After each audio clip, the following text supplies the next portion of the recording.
of disrepair. But we are paying attention to that through ensuring that when we build the low-volume seal roads, we should have that signage if we are not able to put technology to manage the weights on the various roads to enable us know what are the weights that can be bared by those roads. On Masalani Road, 75% complete with some 5.3 kilometers undone. Again, this is a case of abandonment of work. And like I said, when we owed this contractor so much money, so again, I'll pick it up with my PS and look at that 5.3 kilometers. If there is no budget, we'll make sure we scratch our heads and complete that small section so that there is continuity on that road. So allow us to also look at that Masalani Road and address that undone section. And we'll pay attention to that. Mheshimiwa, you can also, on a one-to-one follow-up with us. With respect to Sotik, Bureti, Cheborge Road, there is a contractor there who has been a bit of a problem. We have summoned that contractor to come and talk with us.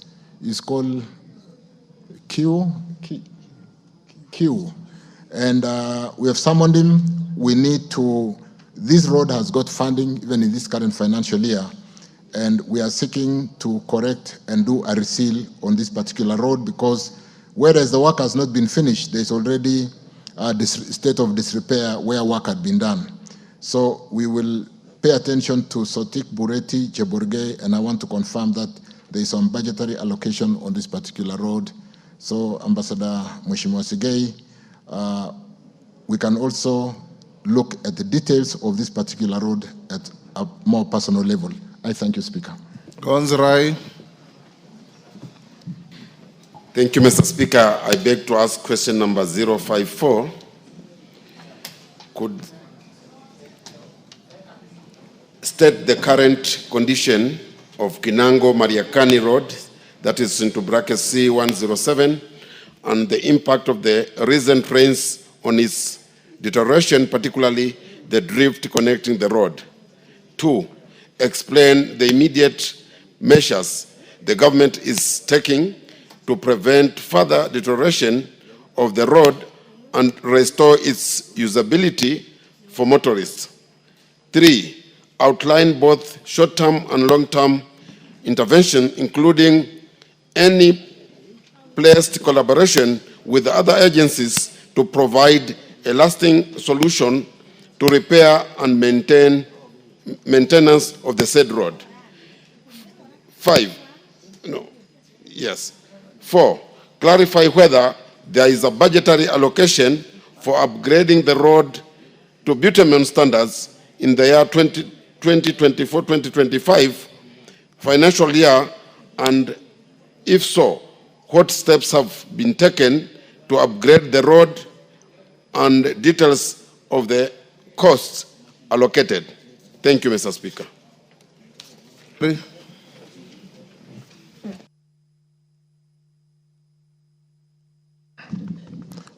Thank you again, Speaker. Thank you, Konsirai, for that question.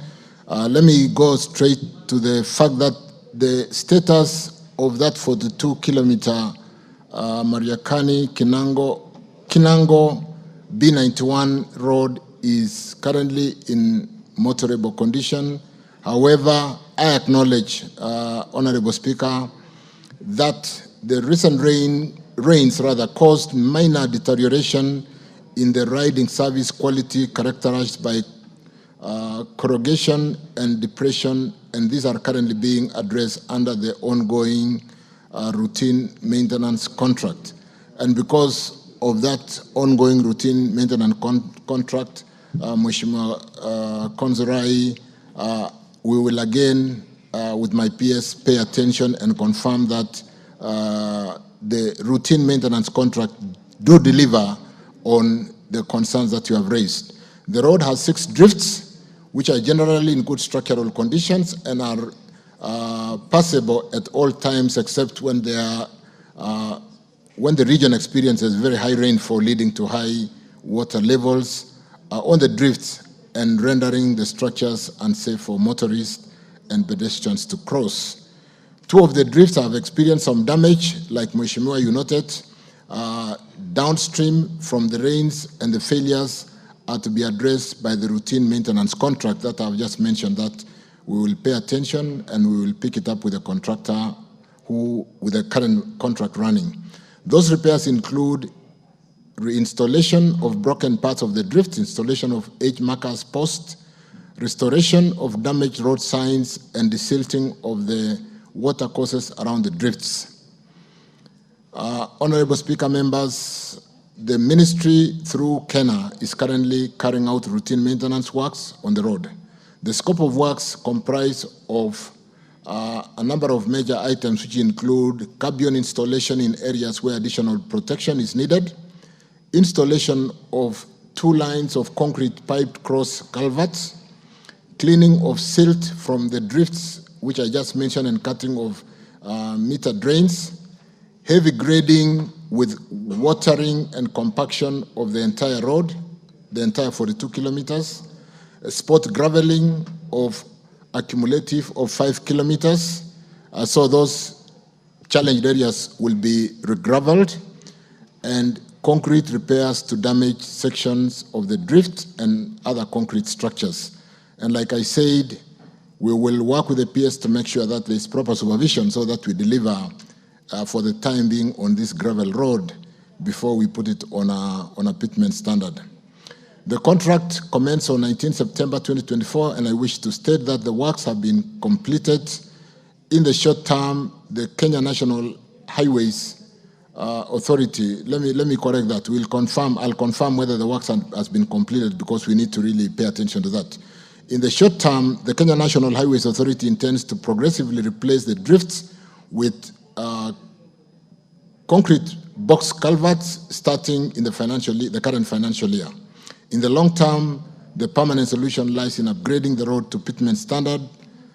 However, this will only be possible when resources become available, and I want us to work very closely with Mheshimiwa, because we currently working and advanced with Kwale Kinango pitment standard, which are stalled because of non-payment, and I think there is very good progress on this side of Kinango to Kwale. So we need to look at the other side from Kinango to Mariakani. I think we will work on the budgetary and basically complete that loop coming out of Mariakani on the other side, where we are also working on dualing to the whole entire corridor, and including what we are doing on that road, having paid the project affected persons, and working on that Kwachomvu Bridge on the lower side as you approach Mombasa, that had been suspended for the last 6-7 years, and which we'll complete in the next 2 months. I thank you, Speaker. Yes. Maungu? Oh, sorry, Maungu, hold. The questioner himself must have the first shot. Mr. Speaker, while accepting actually what the minister has actually stated in this particular road and saluting him on the Kinango-Kwale road, I think, Mr. Speaker, if the minister can just pay a lot of attention on this Mariakani, or the Kinango-Mariakani road, because that is the only source of survival in Kinango, because of the fact that where we get our goods for life is Mariakani. So if that road is not passable, then we are actually in danger. So because of the rains that we had, I think it is now time that with the 2025-2026, if you could just actually act with speed to ensure that the concrete drifts and the scope of Maram can be increased, so that at least you can make this road more passable. Thank you, Mr. Speaker. You, Konzrai, that's a positive. Sir, first and foremost, allow me to appreciate the CS for work well done, especially ensuring that stalled projects have resumed, especially in areas like Luanda. However, Mr. Speaker, allow me to bring to your attention that we have a lot of damage taking place on these low-volume roads across the constituencies because of overweight by shrewd business people who end up destroying these roads. I wish to find out what strategies the ministry, through KERA, has put in place to ensure that this critical infrastructure in the rural setup, Mr. Speaker, is observed, because Kenya has actually been able to put way bridges across to ensure that no overweight takes place. But we have a lot of damage taking place in the small roads, Mr. Speaker. So probably how he intends to secure the same will help us. Thank you. Oyula. Thank you, Speaker, for giving me this opportunity. I want to raise an issue to the Minister. Is the Minister aware that the road from Ejinja, Bumala to Port Victoria is developing potholes? And if action is not taken immediately, they will become bigger and bigger and be more expensive in the future. Thank you. Yes, Owen Bayer.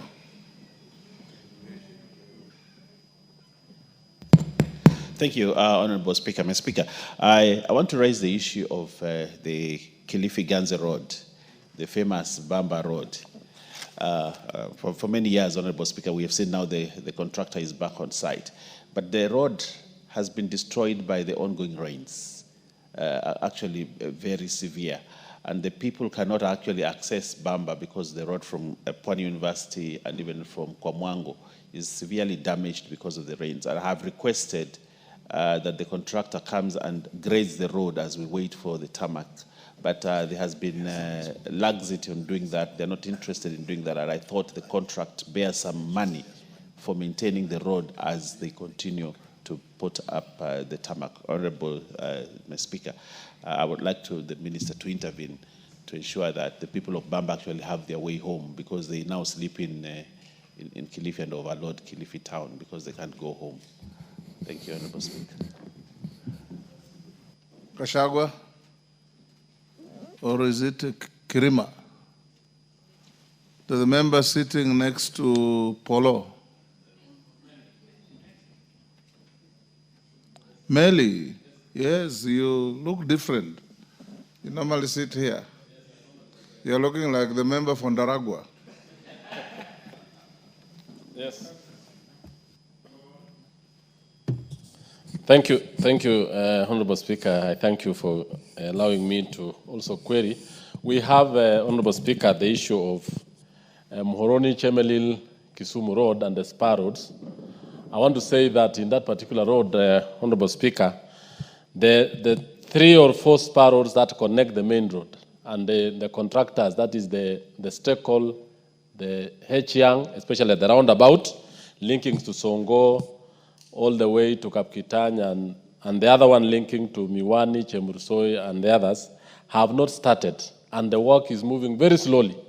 That road is very key in that region, owing to the several factories of sugarcane, and linking Kisumu and the other surrounding areas, which has actually one of the largest population growing areas in this country. So I wanted to know if, from the CS, what is doing to ensure that the spar roads move together with the construction of the main road, that is the Chemelil, Miwani, Chepswerta Road. Thank you, Kisumu. Thank you, Honorable Speaker. Member from Muhoroni. Thank you very much, Honorable Speaker. I am going to echo exactly what my friend, but with better elaboration. I want to ask the CS that in Muhoroni constituency, the only benefit we would get from roads was if this road initially called C34 was done. Now it is Kipsitet, Muhoroni. Kipsitet, Muhoroni is in Sigowet constituency. Muhoroni to Chemelil is in Muhoroni constituency, but as you advance towards Miwani around Kibigori, Tinderet constituency comes in. After Miwani, then you go towards, after Miwani, you go towards Kibos, and that is still Muhoroni, and part of it is Kisumu East. And this is a very key road that if it was done, it would open up the area and benefit the local community. During Uhuru's time, every time after the handshake, the Luo community went to meet Uhuru, the priority number one of their request was this road. Since President Ruto took over and we started engaging him, priority request has been Muhoroni Mamboleo Road.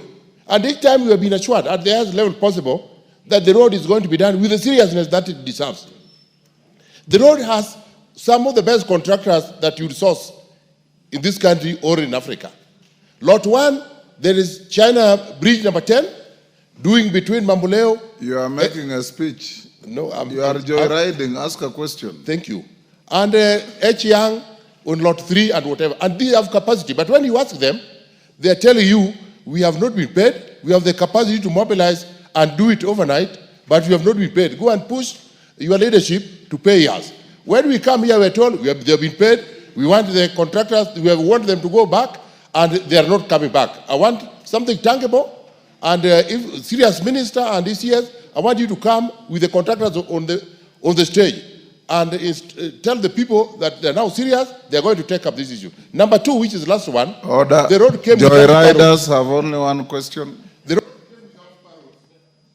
Maclap, every joyrider has only one bite. Only one question.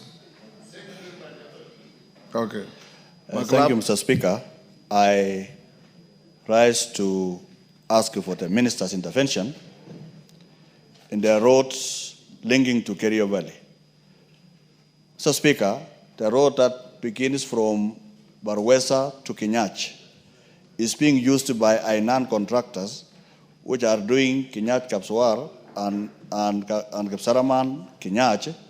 So there is a section at Kuikui High School and another section at Chemindany, which are actually impossible, including me here, truly, Mr. Speaker. I can't reach home. If I went over the weekend, I asked the contractor on site that you are using heavy machinery, kindly come and sort out those sections so that the road becomes possible. He says, I don't have instructions, I don't have PQs for that road, but the minister here, knowing him very well, and he has good plans for that road, can actually be able to intervene so that the people of that area will be able to use that particular road. Secondly, Mr. Speaker, a non-contractor also has a section between Kasisit and Lake Baringo. That one is already under contract.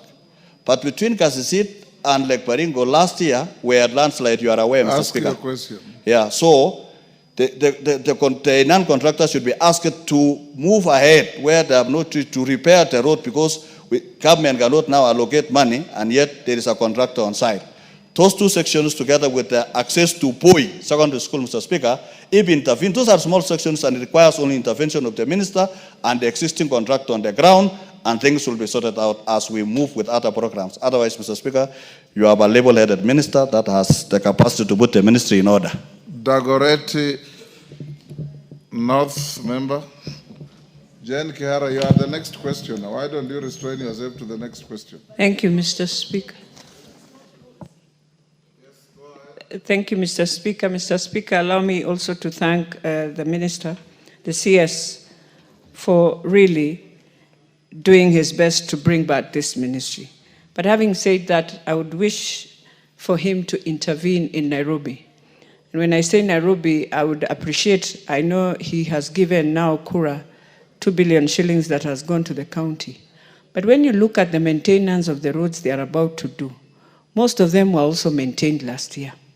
And the challenge we face in Nairobi is in the slum, Mr. Speaker. That today, when I look at all those roads, Kibra is out because there's no road of Kura there.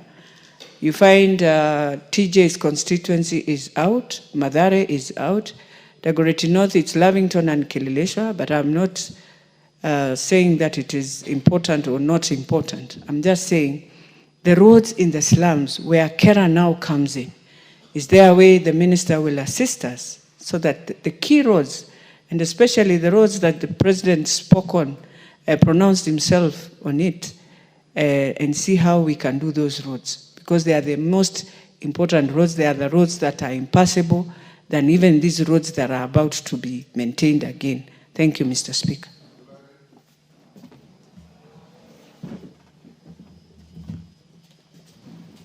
Thank you, Mr. Speaker. I want to help my brother, to join my brother Koyo and Julius Meli.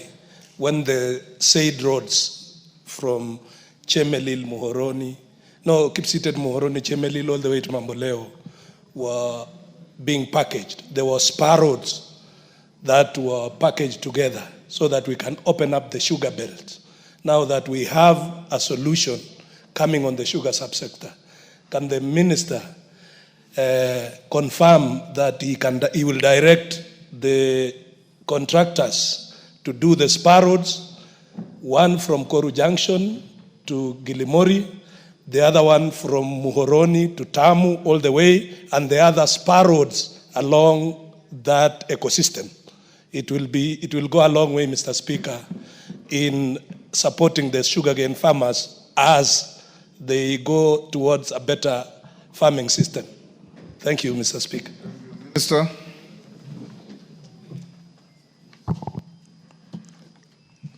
Thank you again, Speaker, honorable members.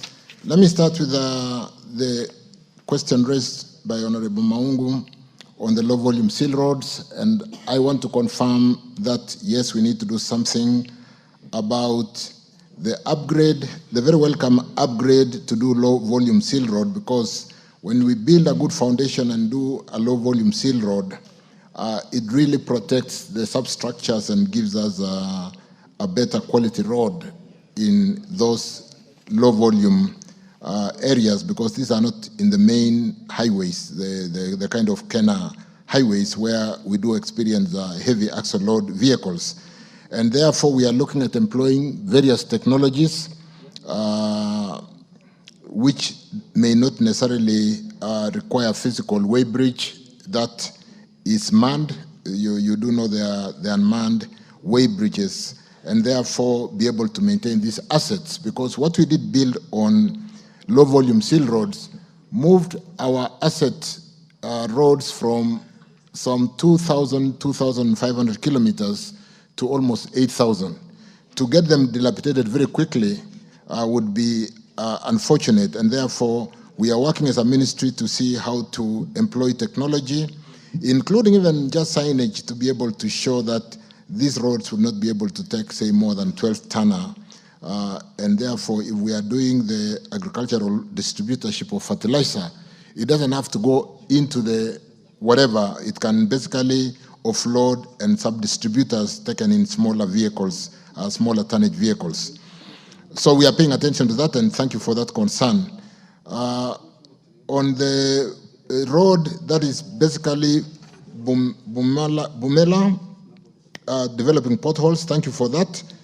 I think it's better a stitch in time saves 9, and what we have learned is if we do an early reseal, we are able to reseal a road at an average of 10 million Kenya shillings to 15 million Kenya shillings per kilometer, and therefore be able to preserve the road instead of waiting for the road to get totally dilapidated, and then we have to reconstruct at a cost of over 60 million per kilometer. So we will pay attention, Mheshimiwa Oyula, on that concerned road, and look at the potholes that are developing and what corrective measures we have to do immediately. On this Bamba Road, Mheshimiwa Owen Baya, I think we are very strong today with respect to having paid the contractors. And when we summon them, to the extent that we have not fully paid them, and we have a further tranche of cash money to pay them, they come running. So let me answer the question for Kilifi North, or this particular Kilifi Road, Bamba Road, together with Julius Melis and Koyo, and on this Mohoroni, Chemelil, and the Spar Roads, and it is basically picked up by Hillary, Kipkelion, to the extent that we have 3 contractors on this road. We have China Bridge number 10, we have Hechang, and we have Stekol. These are strong contractors. What I want to do in the advening days is to have a meeting with the leadership, with these contractors, and of course the team at the ministry, to be able to really understand the spar roads which are built into the contract, and whether they should build the main artery and come back and build the spar roads later, or they should do all of them as they move forward, so that we don't have the kind of case that Sabina Chega did mention earlier, where the members of parliament don't want the main artery to be built. They want the spur roads to be built ahead of the main road. But let's have this common meeting with these three contractors, Koyo, Julius Melly, and because it's again cross-cutting many constituencies. And so what I'll do, leaders, Honorable Speaker, is to get, and like I said, when we summon them, they come because we now we have the ability to pay them. And so I'll get a session sometimes next week, call the three contractors, call the leadership, and then we agree on the way forward on these Moroni, Mamboleo, all the Koru, Kilimori, and so on and so forth, spur roads on this particular sugar belt area. With respect to the question from, I think Speaker basically will deal with that together with the leaders, Meli, Koyo, and Hillary, and the other members in that belt of Moroni. The Joseph Makilap, the Kerio Valley, Barwesa, the roads that traverse your Baringo North from Barwesa, Kenyach, going all the way to Kapsawar in the Elgeyo Marakwet area and Kipsaraman. These roads have been factored in, Barwesa all the way, not just to Kenya, but to Koloa, is that to the north? And again, this road is funded. What we want to do, like I've just said of Moroni Mamboleo, let's get this contractor, Heinan, and sit down with him and agree on the work program, because we normally agree with contractors on motorability ahead of works. Because we don't build spur roads for users to use while the road is being constructed, we expect the contractors, and there's an agreement that the road should be motorable when construction is happening. So to the extent that there are these impassable sections, let's, Honorable House, call the relevant leadership, in this particular case, Joseph Makilap, Baringo North, and the leadership possibly of the other side in Marakwet, in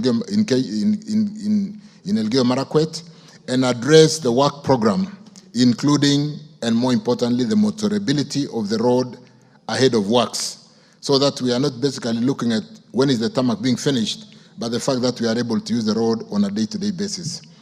On the question from Honorable Elachi Dagoretti North, again, I thought we start with Nairobi leadership before we gave the support to Nairobi County to basically improve the outlook of our city, and where we have made budgetary allocation of 2 billion, and therefore, Mheshimiwa Elachi I can again kind of convene a meeting together with the governor for Nairobi and the leadership for Nairobi to look at the priority of those roads, to the extent that this support we are giving to Nairobi County will be implemented through Kura. We are not implementing through the county government. We are basically, the implementing agent will be Kura. We can sit down together and look at whether the prioritization was properly done. I thank you, Speaker. Thank you. Jane Kihara.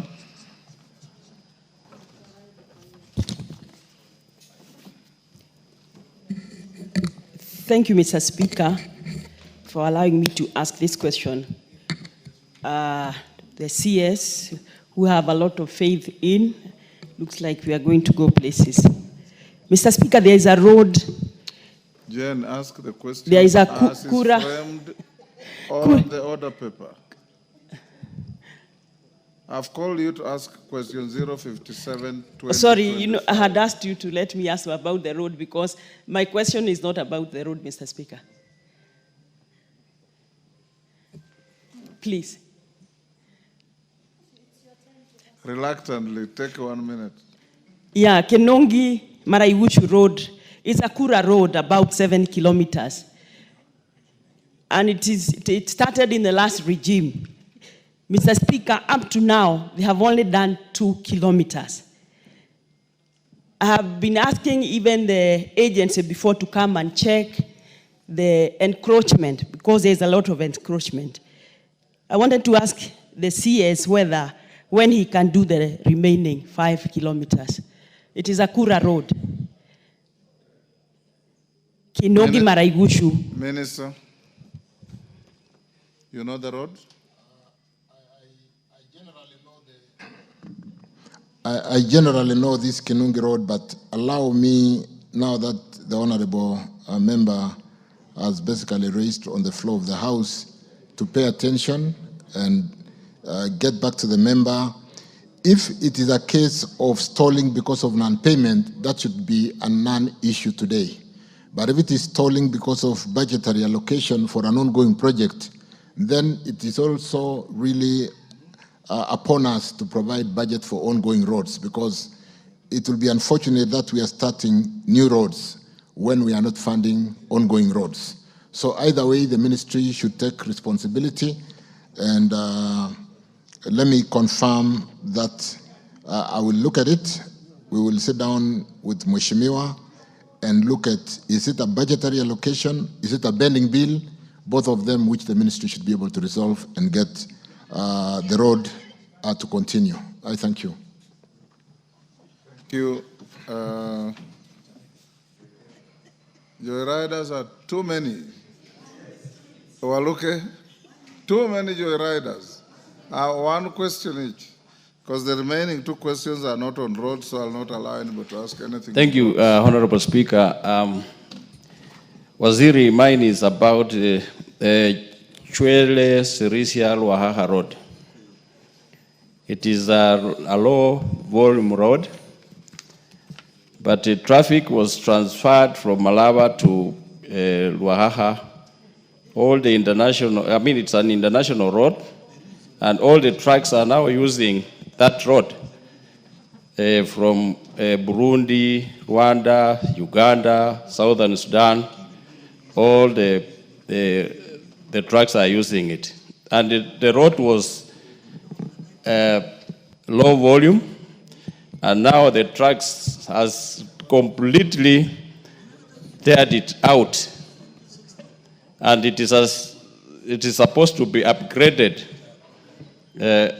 Honorable Speaker, within a very short time, Honorable Speaker, that road we've lost about almost 70 people that have died on that road because it is small in size. So, Waziri,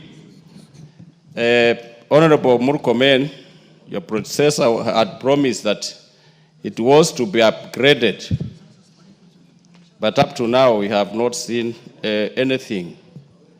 And secondly, this road of Mayanja, Bisunu, Sirisia Road, the contractor did only 2.5 kilometers. And then he vanished from the road, he's not there.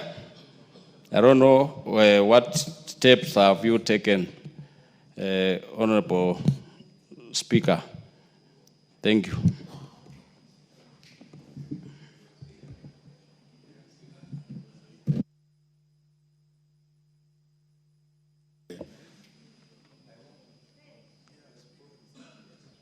Yes, CNN.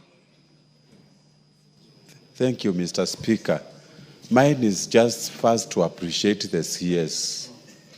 The CS has been appreciated enough. Just ask your questions. Yes. Yes. Yeah, I appreciate him because of the Kibwezi Kitui Mbondoni Road, which actually has resumed. Yes. My concern is the contractor has done a campsite, but the pace is too slow.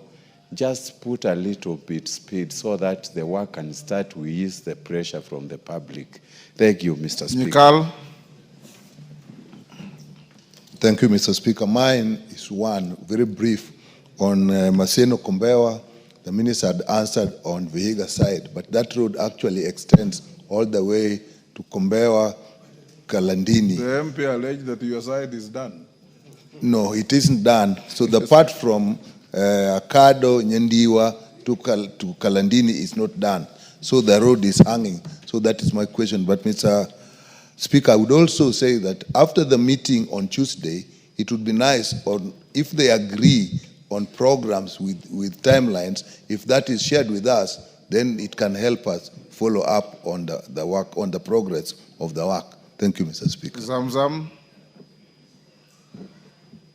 Asante Mheshimiwa Spika, na mimi nataka nimuulize waziri, tunaangalia feri ambayo inasafirisha watu katikati ya Mombasa na Likoni, zile rams zinamwaga watu baharini. Kwa hiyo Mheshimiwa Waziri, nilikuwa naomba kujua, kulikuwa na feri ambazo zilikuwa zitanunuliwa mpya ili wananchi wa Mombasa waweze kupata wepesi wa kusafiri.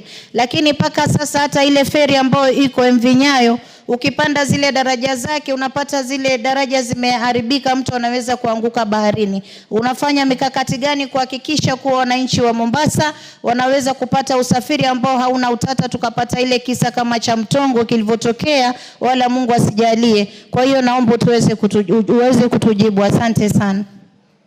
Daniel. Thank you, Mr. Speaker.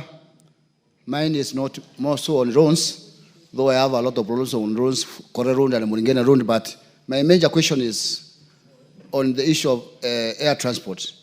Mr. Speaker, I want the Waziri I want to know if the Waziri knows that we depend on... Minister, you'll have just to make do with this mixed grill. I want the Waziri to... Yes. I want to know if the Waziri is aware that we depend on Ethiopian Airways to ferry our miraa out of this country. But now, of late, they have denied us an opportunity to ferry miraa to Israel and Djibouti. And we are really stuck, considering the fact that Kenya Airways does not fly the two routes. So what is the ministry doing to assist our Meru traders and farmers from this problem of lacking means of transport, whereas the Ethiopian Airways is flying there, but they are denying our traders an opportunity to use their flight? Thank you, Mr. Speaker.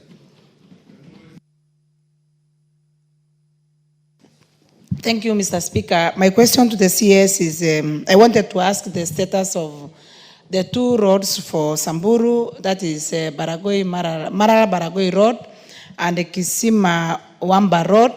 That was advertised, and up to now, we have not seen anything moving. Secondly, there's also the Mubarak Mara Road, which I think was a low volume road, and now it has so many big potholes, and it's making the transport for the people living in Marara very difficult.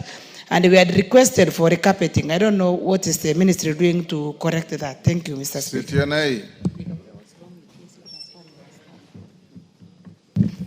Thank you, Honorable Speaker. I seek intervention of the CS on the Turbo Bridge, which was given to the contractor over 2 years ago, and the work is very slow. The current bridge is a disaster in waiting. And secondly, the Turbo Beshabor Salient Road, which is a twin sister. Which bridge are you talking about? That Turbo Bridge. On the highway? Just off the highway, about half a kilometer off the highway. Yes. And it is a twin sister of Turbo, Naitiri, Sihendu, Endebes Road. Okay. What is the status of the road from Turbo, Beshabor to Celia? Thank you. Thank you, Kipepeo. Mama Kaundi Busia. Thank you, Mr. Speaker. Bwana CS, I just want to know what happened to the road that starts from Mungati, Benga, Akobwait, Kwangamor, Kotur, and was to end in Kocholia. It's about 22.5 kilometers. The bridge was removed and the contractor seems not to be on the site. A distance that Ken cutters used to simply use less than 30 minutes. Now they have to go look for another route that takes 2 hours for them to reach a particular point. So kindly, because of the Ken in the region, that particular road is very paramount. Thank you, Mr. Speaker. Ron. Thank you, Honorable Speaker. My question to the CS about a 9.5 kilometer road named Tomboya Roads in Kisumu. Honorable Speaker, this road was awarded in 2021. Up to now, only a third has been paid. Only a third has been paid for, and the roads 450 million has not been paid. The road is 60% complete, I would like to ask the CS what's happening from 2021 to date. These roads are dangerous to the residents because when it rains, water accumulates, and dangerous to the kids and the motorists. Thank you. Thank you, Speaker. My question to the CS is about the road, Matutu-Ekalakala Road, which the CS told me that the particular contractor is going to move to site, but he has never been to site. Thank you. Rueda.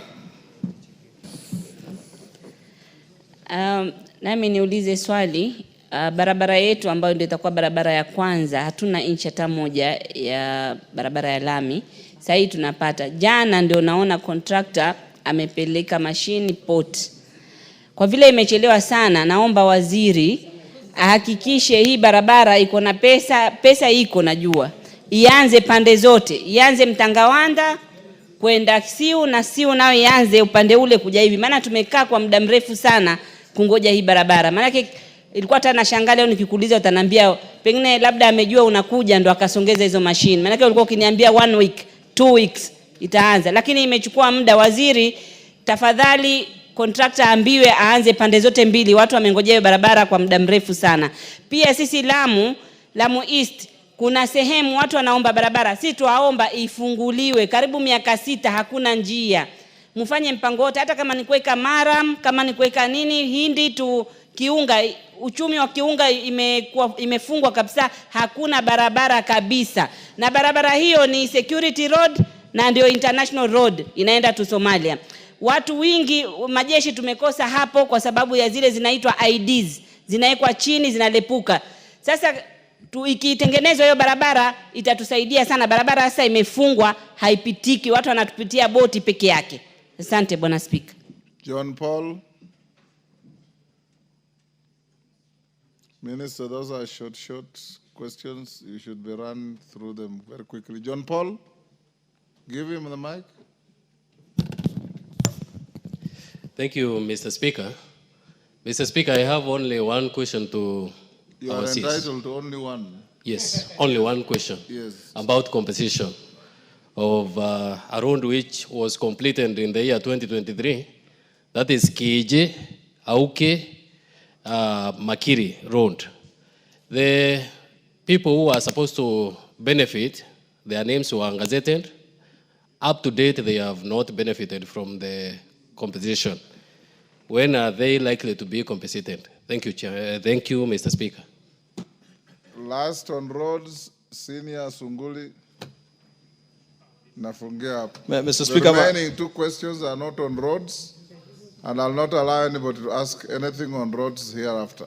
Sunguli. Mr. Speaker, I asked about a road which the minister knows very well about, the Kilgoris Soit Road through Shartuka.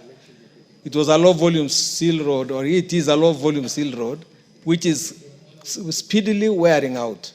I don't know what the minister is doing, whether the contractor is coming back to site, especially because now we have a factory there, people want to benefit from it, from taking the cane, and it's becoming even more difficult to maintain the road unless you come to it quickly. And all the way to Chebole.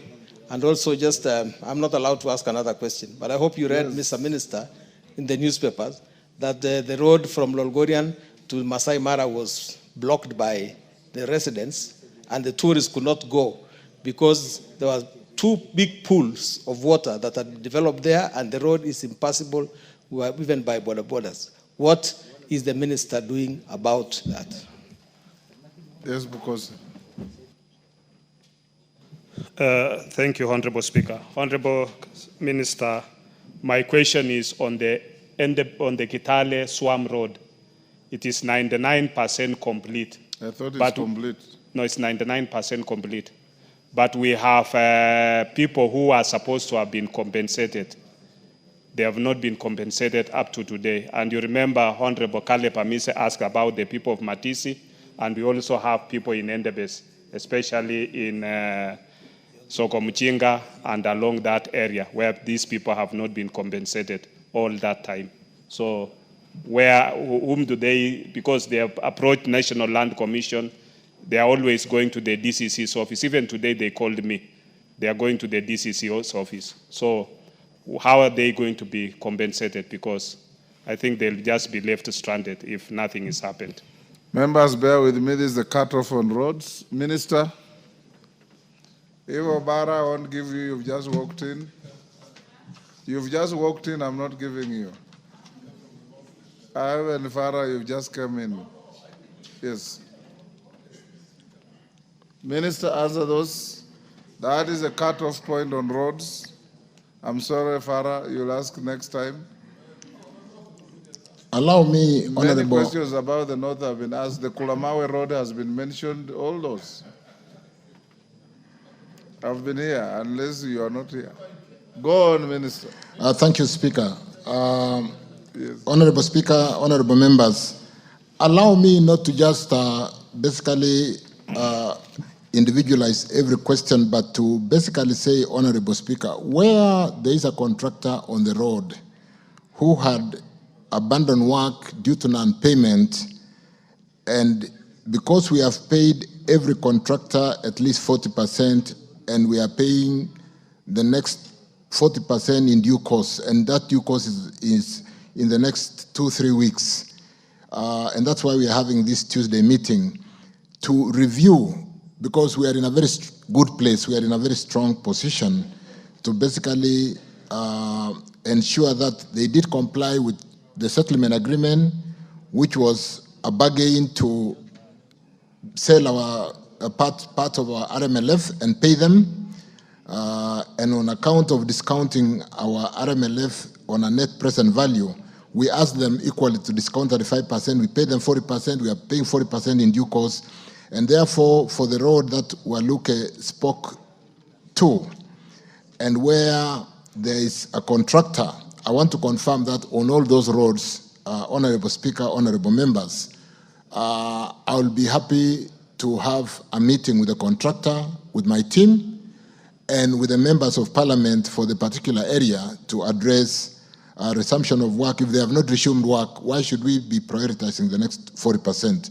So we are in a very strong place to address that. So, but particularly for Malava, because of the border and this Chwele Road, honorable members, you do know that we pride being an anchor state because of the port of Mombasa and servicing Uganda, Rwanda, all the way to DRC. And therefore, the roads around the border, and there's a question that was asked earlier regarding what are we doing around Malava to open that congestion and make that area expedite movement of lorries so that the border control is not exacerbated with the challenge of roads. And therefore, we will pay attention. We do a lot of trade as a country on account of transiting goods for these particular countries and as an anchor state. And therefore, even if we are efficient in Mombasa and we are not efficient in the entire northern corridor, including the border, which do also seeks to answer the question of Bokose on this swamp, on the, what do you call, Kitale swamp. We really are going to work quickly to make sure that we clean this border point roads, including the building, which is currently unfinished. That is why we are 99%. We'll work closely with KRA to finish the buildings, and even as the leadership of our neighboring country will be coming into the country, the Kitale Swamp Road is of concern, and we need to finish that 1% outstanding. But having said that, with respect to Waluke's question, we will pay attention to that boundary area to make sure that the artery is clean. We are able, even when you have to go through the Chwele. You ask about compensation. Yes. And I'm going to answer that. I'll answer that. And then maybe I can just deal with it because I've then dealt with Kitale Swamp and deal equally with the other PAP, project affected person on the road where John Paul did raise. In the selling asset securitized kind of asset that we sold, we made provision for all the project affected person. And that is why even on the road of, which was asked by, on Kibwesi, Mutomo, we are compensating all those project affected persons to the tune of 1.5 billion. We have released the money to National Land Commission, and the process of payment is just a bit slow because of the compensation process of ensuring that we are compensating the right person. So that money has been made available. The project affected persons we have taken care of, John Paul, Kibwesi, Mutomo, and equally in Kitale Swam, and we'll ensure that we are working very closely with National Land Commission. In fact, as a matter of fact, we've held many meetings. We've released 14 billion to National Land Commission. As we speak today, they have only paid out 3.5 billion, maybe close to 4 billion now, and they are sitting on some 10 billion because of the reconciliation of records. And equally, we are working with the Ministry of Lands to make sure we streamline the records and release that money to the project affected persons. With respect to, like I said, contractors who have not resumed work, that should not be an issue today where they are contractors. We can deal with these contractors on a one-to-one basis. Currently, they are very cooperative to us. If they are not cooperative to cooperating with the members of parliament, I can chair joint meetings and basically zoom in and address the various challenges. With respect to Maseno Kombewa Road, that was asked by Nyukal, I think we've provided for funding for that section of the road to be able to finish, so that we do not have to ask a question pertaining to the fact that the Vihiga side is done, why don't you do this other side, or the other side is done. And then we got even executive directions to be able to complete both sides of the road. Some regarding the ferry. We've just paid for the ferry in the last 2 weeks. Construction has started. We're very concerned about the challenge on how we basically move our people across the Likoni ferry. When you see some of the videos doing the rounds in the way people move in, even for the time being, in my last visit to Mombasa, this was an agenda with the governor for Mombasa to see whether we can have a system for crowd management as people board.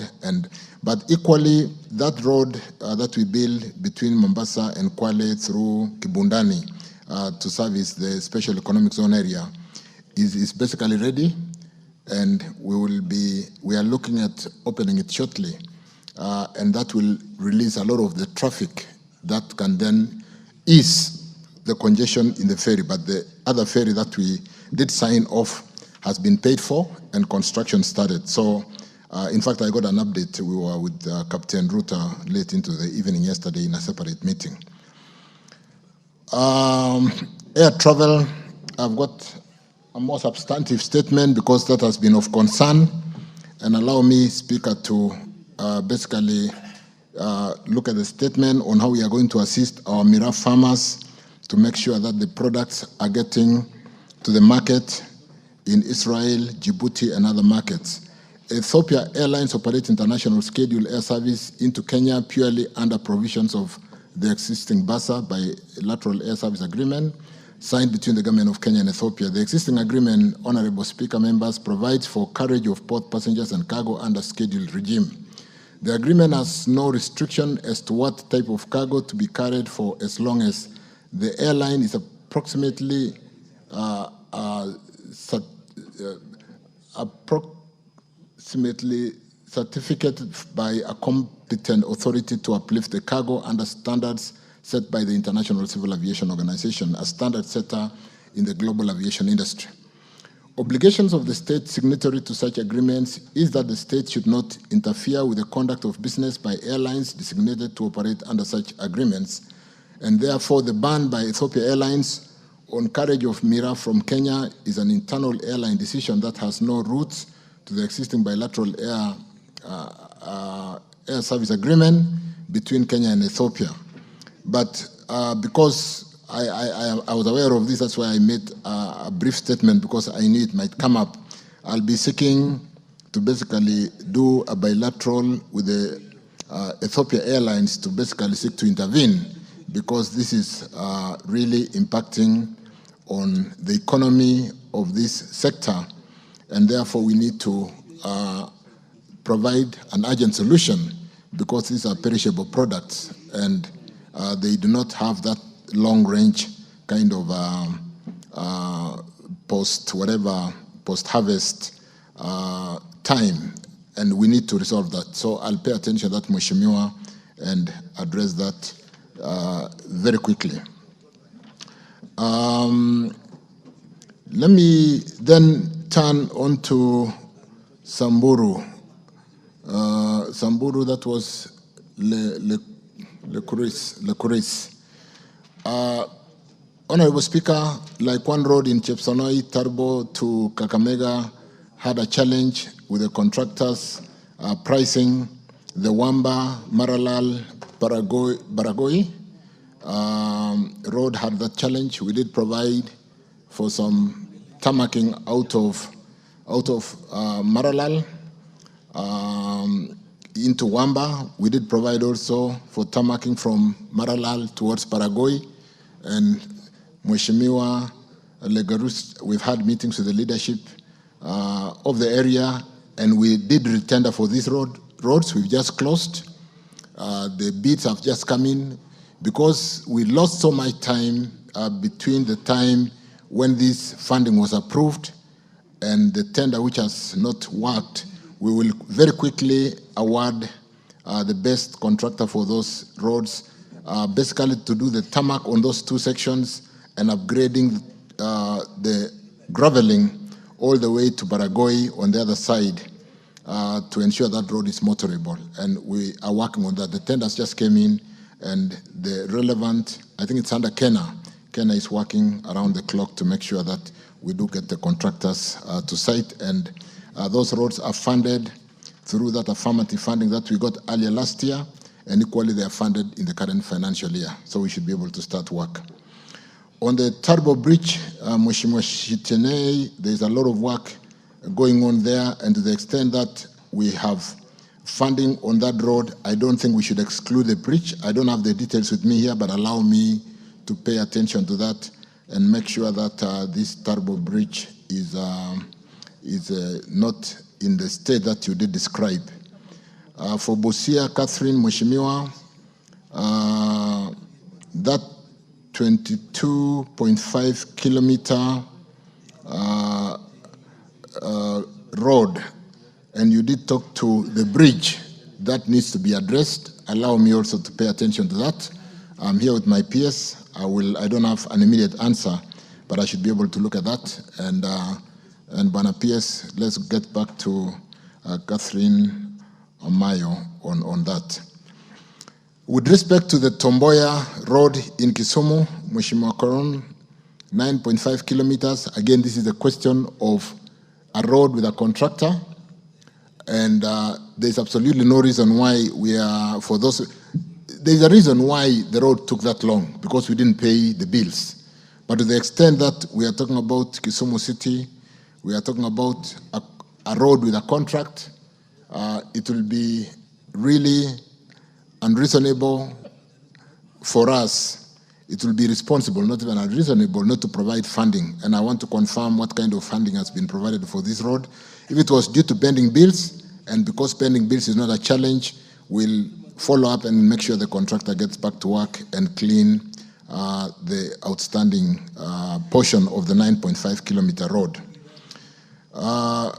I don't remember what Bashir's asked, but let me answer Waida's question regarding Mtakawanda, Kisingitini, but that road is initially Mtakawanda, Siu.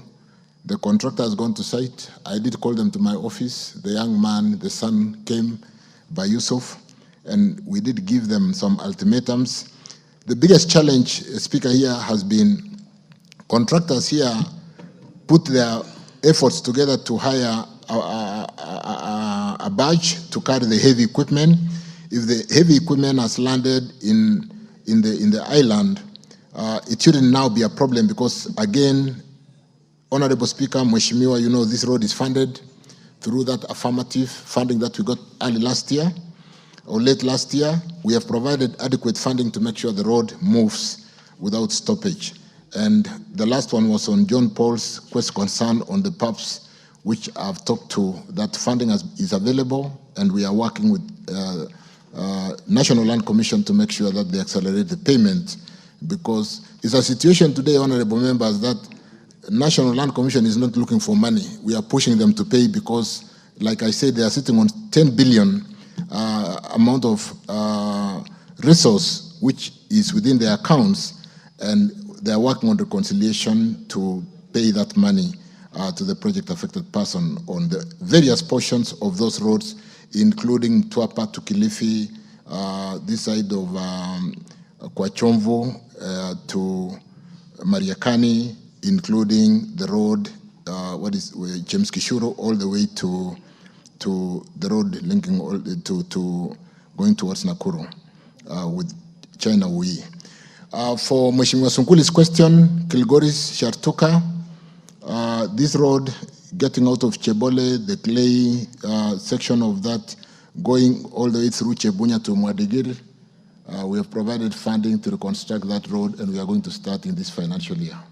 The Chebole side, all the way to Tarajasita, we are doing a reseal, which Mheshimiwa Ambassador Sigei did say there is work in progress, and I think the repair and resealing of that road will be completed in the next 3 weeks. Bukose, on the SWAM, I did talk to BAPS and the 99%, the 1% which is more of the building and that you have answered. Works to do with KRA, we are working with KRA to complete that. I thank you, Speaker. Ivo Bara, I'll give you Ivo Bara, then let's close with Farah. Thank you. Joyride, quickly.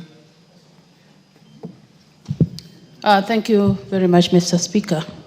My question is on the feeder road on the Ahero-Kisii highway.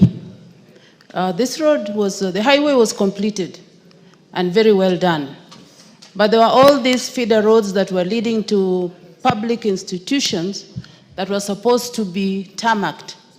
Most of them are below the 2 kilometers. The length is below 2 kilometers. Up to date, nothing has happened, despite the fact that we have written several letters requesting for the roads to be done. Short distance, less than 2 kilometers, and all of them leading to public institutions, high schools, hospitals, and also the DCC office, and also the police station. Can these roads please be completed? Thank you. Thank you. Farah? Mr. Speaker, I'll correct, it's not true that nobody had asked any question about northeastern roads. The minister answered questions on the Kulamawe road. Okay. Yeah. That's not northeastern, by the way. Kulamawe is in upper eastern. Yes. Northeastern is Garissa with Jirmandera. Go ahead. Okay. Mr. Speaker, Mr. Minister, directive was given for the design work to be completed for Madogo, Garissa, Dadaab, Liboi, Harhar Road, and His Excellency expected this to be completed before the budget was read, the last budget of June this year. There seems to be some delay in that, and you tell us when that can be ready so that the funding can also be sought from the World Bank or other donors for that section. The same section, Mr. Minister, because it supplies, or rather it's used for supplying the refugees, 450,000 refugees in Dadaab. That road is now completely impassable. It's a nightmare to drive through Garissa to Dadaab. What emergency measures have you put in place or wish to put in place, at least to make that bit passable so that it can be motorable for the time being while waiting for the tarmac to be fixed sometimes later, much later, of course. Thank you. Thank you. Tobiego. Thank you, Mr. Speaker. Mine, I would just ask about the Danger Chemuso Road. The last time the minister was here, he said he promised that something would go on. what is happening right now, there's a bit of work going on, but it is also causing a lot of problems because the contractor who is there right now is not giving alternative routes when he's blocking the road, especially when they're making the bridges. And there is a bridge, Karlel Segut, that is in Kosrai Ward, which had been awarded to a contractor by Kura. The other day, even somebody passed on in that bridge. I would just like to know the status. It has the contract has been given a long time ago, but it has not taken off. Thank you. Respond to those three: Farah, Eva, and let me start with Eva Obara on these Ahero Kisi spar roads that link up to public institutions and they are of short distance. Mheshimiwa Obara, allow me to confirm if they were in the contract, then there's absolutely no reason why they should not be done. And I will personally get back to Mheshimiwa Obara to confirm those spar roads linking up to these public institutions, because sometimes it is the very reason why we build a road to service public institutions. And if they were included in the contract, and to the extent that we found so many things that contractors, even at 98-99%, abandon work, and it was on the signature that it seems to be complete, but sometimes it was due to non-payment. But to an extent that they were in the contract, I will pick them up and we will make sure that those roads are done. Yes, Mheshimiwa Farah, we did give instructions for the design of this road, starting from Madogo, going through all the way through Garissa. And let me also confirm whether it has been completed. I didn't get the details before I came here, but to the extent that they have been completed, and because we were seeking for donor funding to, like World Bank, to build this road, the donor funding, we can bring it into budget anytime because it doesn't impact on the cash flow as it were. Equally for Garissa Dadaab, because of the need to service the camps out there, the IDP,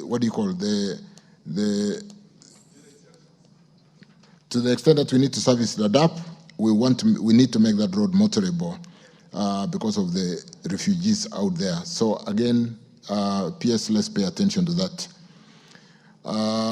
Biegon on danger, Mheshimiwa, on danger Chemuswa, we have a contractor.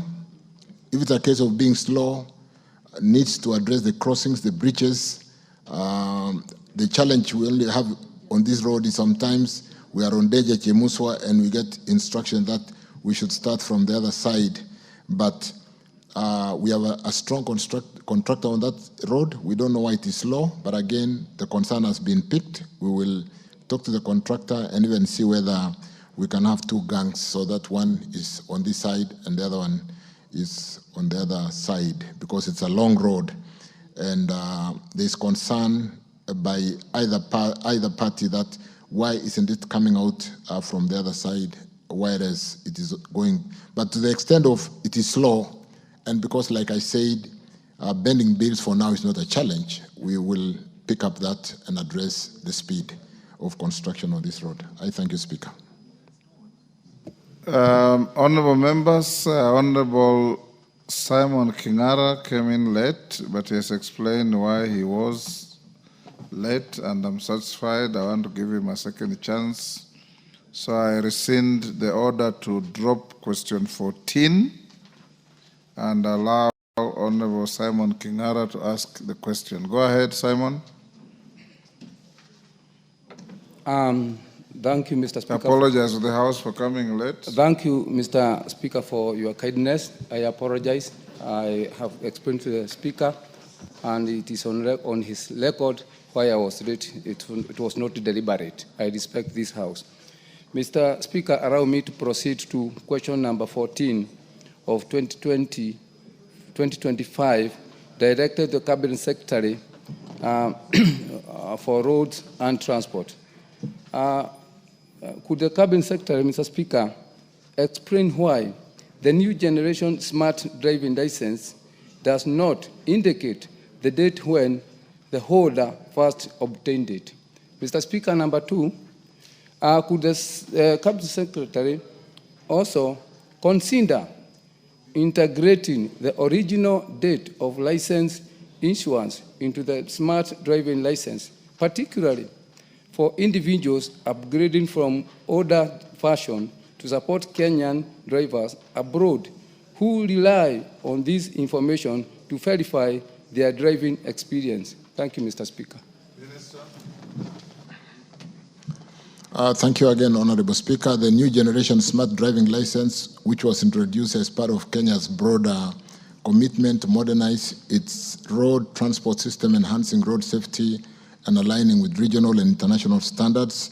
The license incorporates advanced security features and integrates with the National Transport and Safety Authority NTSA digital platform, ensuring real-time access to drivers' data and compliance history. Notably, Kenya has adopted the regulation of the Tripartite Transport and Transit Facilitation Program, an initiative launched by the regional economic communities in the three regions, COMESA, East Africa Community, and the SADC, South Africa Development Community. The primary objective of this was to harmonize cross-border transport policies, including standardization of drivers' licensing categories and practices across member states.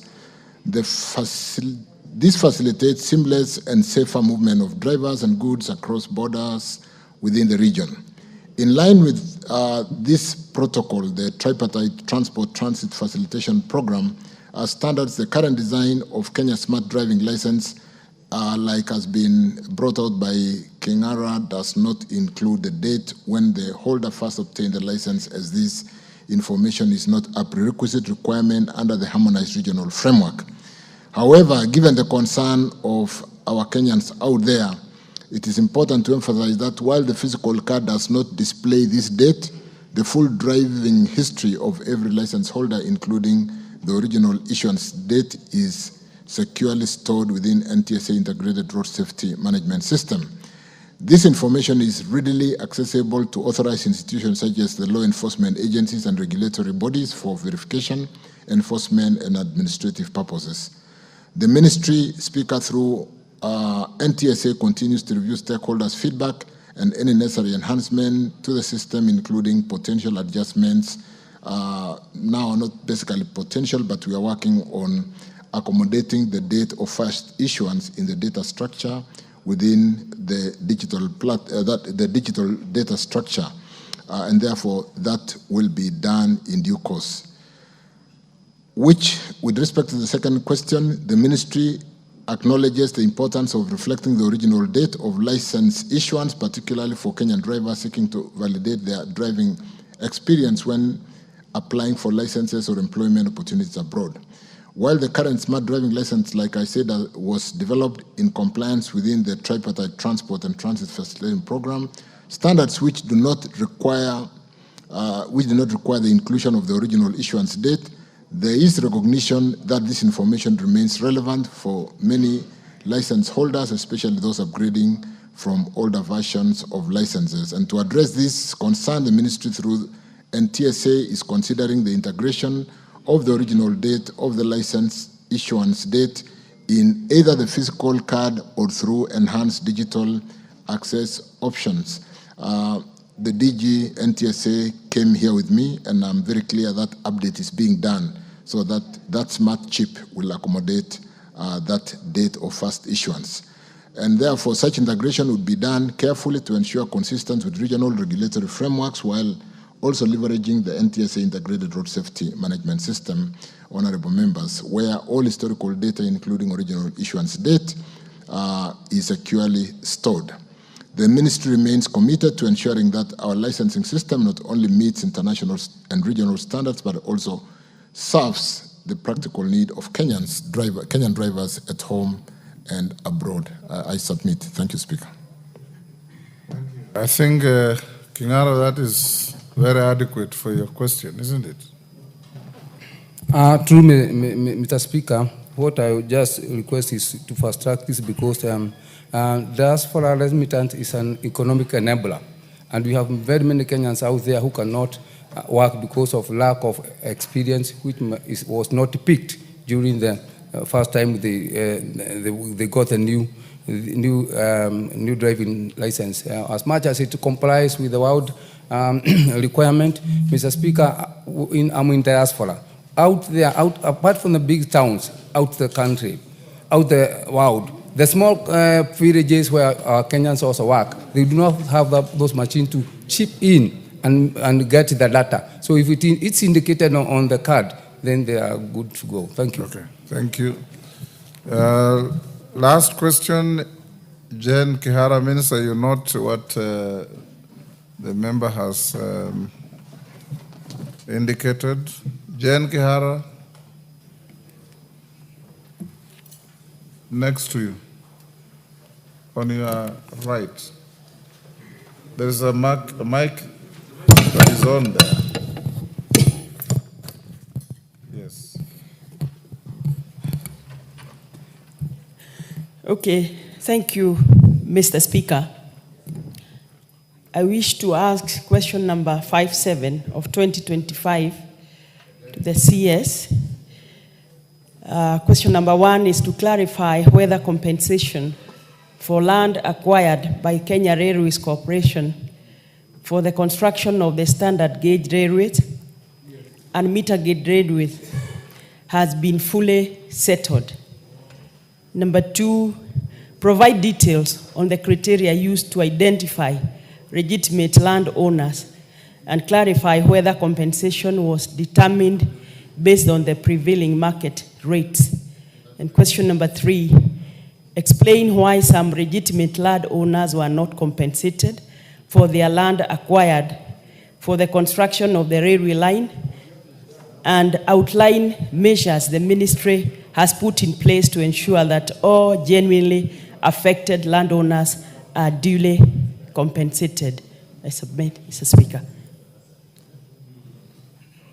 Jen, is this in relation to your constituents so that yes, you don't meander around? In Naivasha. In relation to Naivasha? In relation to Naivasha. Yes. So, Minister, I don't expect you to meander around from Mombasa to Mwisho wa Reli in Narok. Thank you, Speaker. Thank you, Jane, Kiara, Mheshimiwa. Mr. Speaker, sir, compensation for land acquired for the standard gauge railway, a major project undertaken by this government and by the government, and the meter gauge railway projects was settled in accordance with the awards of compensation to the person entitled. Payment were only held by the National Land Commission as guided by the Lands Act on issuance, where there was no person competent to receive payment, mostly in cases where the process of succession was ongoing. And upon completion of the process and letters of administrations are issued, the National Land Commission makes payments appropriately. And that is why I said earlier, with respect to the project affected person on the road network, that is ongoing, even when money is available. On the second question, honorable members, Speaker, the person entitled does not, when there are reasons of the person entitled to be paid does not consent to receive the amount awarded, in cases where the project affected persons are aggrieved by the award of compensation and seeks reprieve from the Land Acquisition Tribunal. And on the other issue where there is a dispute as to the right of the persons entitled to receive the compensation or as to the shares in which the compensation is to be made. On the second question, so those are some of the challenges and areas where money could be available, but payment is not made to the project affected person that needs to be compensated. On the second issue, on the details on the criteria used to identify legitimate landowners and whether compensation was determined based on prevailing market rates, Speaker, sir, Section 112 of the Land Act 2012 guides, revised 2019, guides National Land Commission in identifying all interested persons and the nature of their interests over the affected land. It also guides National Land Commission on determination of ownership, where the Commission conducts an inquiry to hear issues of proprietary and claim for compensation by person interested in the land. At the inquiry, the Commission make a full inquiry into and determine the person interested in the land in line with Section 112, Section 3A of the Lands Act. It also inquires into received written claims of compensation from those interested in the land in line with the same Act, 112.3b. It also has powers, the National Land Commission also has powers of the court to summon and examine witnesses, including the persons interested in the land, and compel the production of delivery to the Commission of documents of title to the land in line with Section 112.5 of the Lands Act. And then so really, on the conclusion of the inquiry, the National Land Commission prepares a written award of compensation for every person whom the compensation has determined to have an interest in the land. On whether compensation was determined based on prevailing market rates, the Commission is guided by the Land Assessment for Just Compensation Rules of 2017 and the Land Value Amendment Act of 2019. The regulations provide for a criteria for determination of just compensation and factors to be considered. Among the factors, honorable members, to be considered when assessing compensation is the market value of the land. The Land Assessment for Just Compensation Rules of 2017 further provide a criteria for assessment of market value.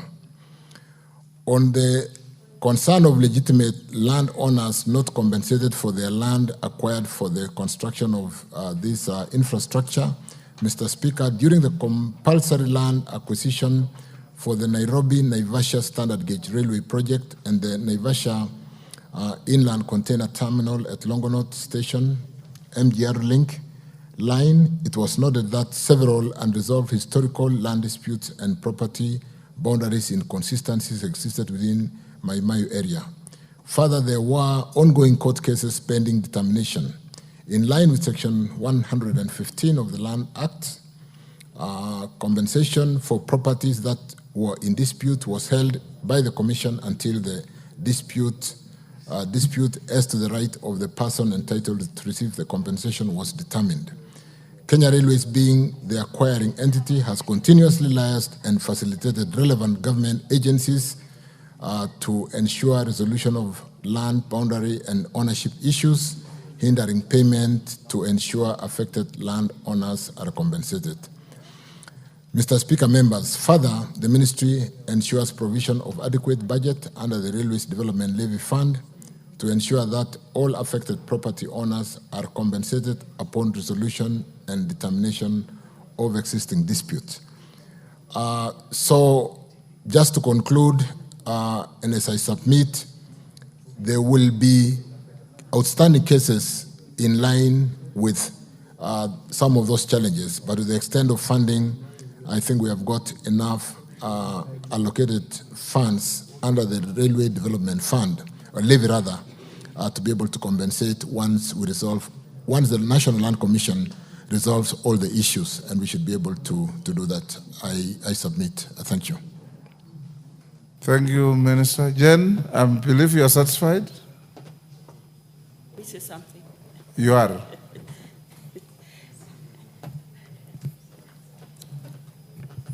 Mr. Speaker, I would wish the minister to provide details of the cases in court, so that, because there are those people who come with titles and they say, this is my land, it was affected, there is no dispute anywhere and have not been paid. I may wish to find out how he would want us to solve that, because they come to my office with titles. And that means there is no court case. And if there is a court case, then we need to know which ones, because we need to settle these matters. Just yes, like CS says, there are many problems in matters land there. But there are those ones who think it's clear that they should have been paid, Mr. Speaker. Honorable Jen, you can also help your constituents by compiling a list of those claiming not to have been compensated when they ought to have been compensated. Visit the ministry. I'm sure they also hold a list, reconcile, and then have everything done. It's good for the gallery to ask questions here, but you can also do so much by going to visit them. If you have a complete list, because I know the section that we are talking about is not that big. If you have a complete list, visit them. I'm sure they will be able to reconcile. You're right, Mr. Speaker. Thank you. Minister, I think we'll end up here. You want to joyride on this? Just a joyrider. Is it about railways? It's compensation of the road. Just as that one of Madam Chen. Yes. Yes. Mr. Speaker, thank you for giving me this opportunity as a rider. Waziri, we have a road which money was allocated for compensating the people who were affected. That is the Kokokora, Kidaku, Kariene, Charia Yaki Road. And people were compensated. Money was set aside for compensating the members whose lands were affected. And that money has not been transmitted to the accounts by Kera up to date. What is the ministry doing about it, taking into account that these questions were also asked in direct to the president when he visited Meru, and he promised, of which also I'm aware, that Kera and set aside money through this parliament for compensating the farmers, the owners of the land. And at the same time, the second one and the last one, question. I'm joining it. It's together. It's a continuous You question. said the second one. Sorry, Mr. Speaker. It's a continuous question. It's a continuous question. The same road, which you know very well that these farmers were affected all the way back from the year 2016 up to date.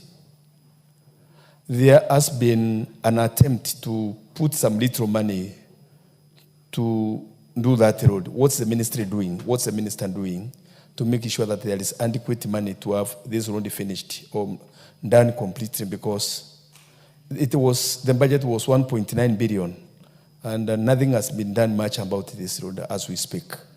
Thank you, Mr. Speaker. Thank you, Speaker. I think I had a session with Mheshimiwa in my office, and this particular road, Coca-Cola, linking up to a number of points, is it university? Yes. Has got funding in the current financial year, and therefore will not be able to construct the road unless we compensate the project-affected persons. Whether the money is being held by KERA or by National Land Commission. So I'm sitting here with Engineer Mangondo Jackson, the acting DG for KERA, and we'll pay attention so that we don't award the road and we cannot start construction because we don't have easement on account of non-payment. So we'll settle the two issues. Stop engaging the minister. You speak through the So let me then let's have clarification, because on this Coca-Cola road there is funding, and I did indicate also to the extent that there are project-affected persons where we have not paid. I did indicate that when we did the asset-backed, what has come to be known as securitization, we did take care of our Kenyans project-affected persons, and we did provide funding, and therefore it's just a question of reaffirming the payment process. Thank you. Basil, what is it? I thought you asked a question and it was answered. No, he did not answer my question. It was actually about Matu Ekalakala Road, where the contractor abandoned site. He has never been to the site. Yes, Minister? I think that's where I'd beg to be a bit general on account of contractors who have abandoned sites on account of non-payments.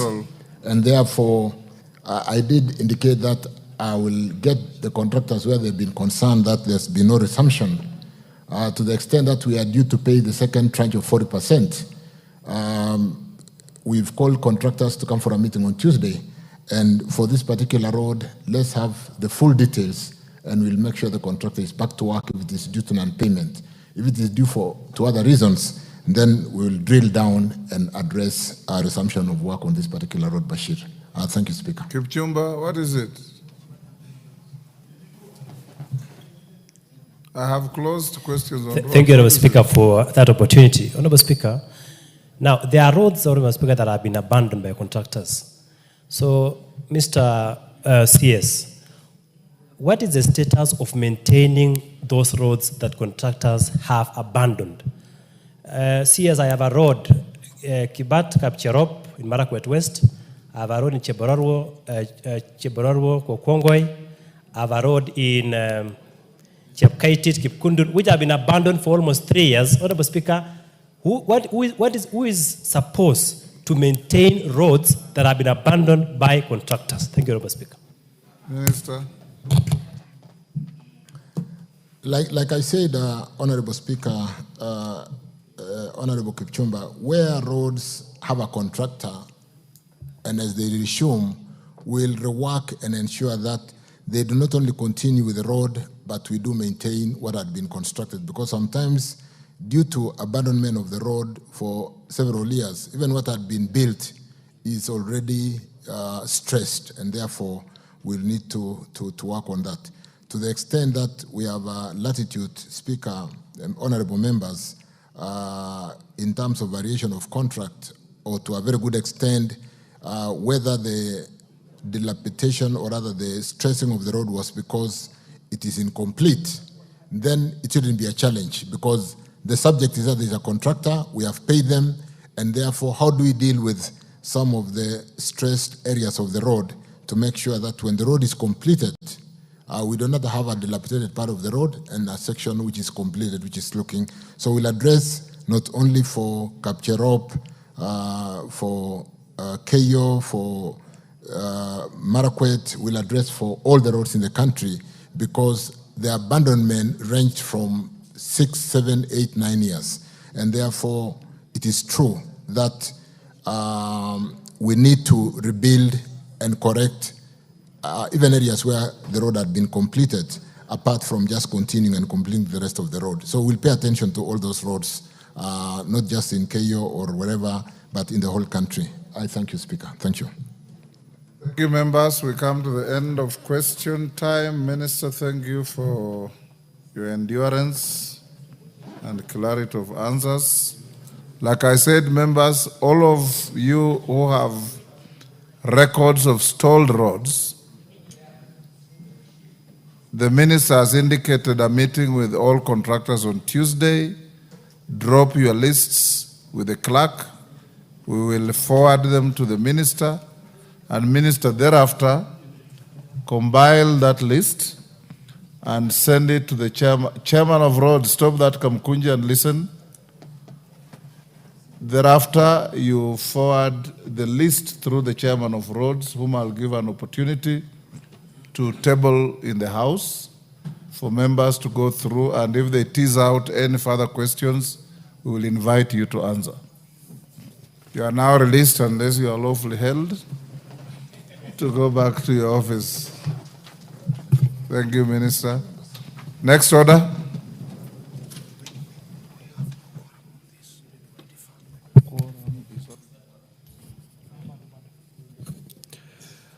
Order number 8, motion, consideration of the 5th report on the financial statements for the NGCDF accounts for 6 constituencies in Busia County. Question to be put.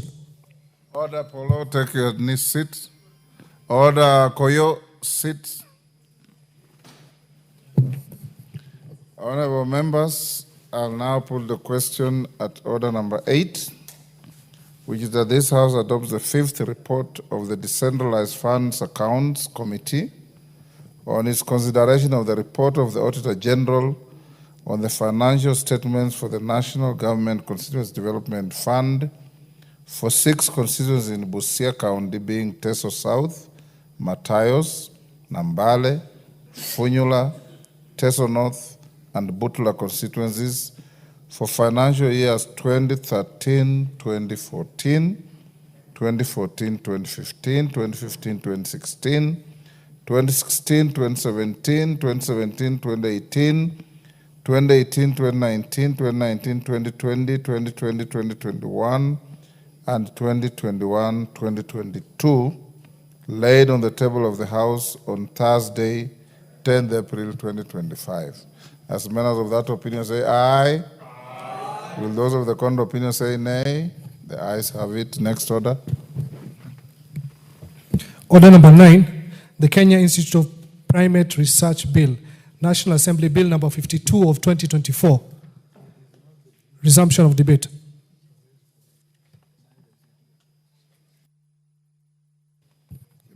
Chairman, Departmental Committee on Health. Thank you, Mr. Speaker. Mr. Speaker, I'd started to move this bill, and Mr. Speaker, the purpose of this bill, Mr. Speaker, is to give a legal framework for the Kenya Institute of Primate Research. Mr. Speaker, this is an institute that actually deals with the research on non-human primates. And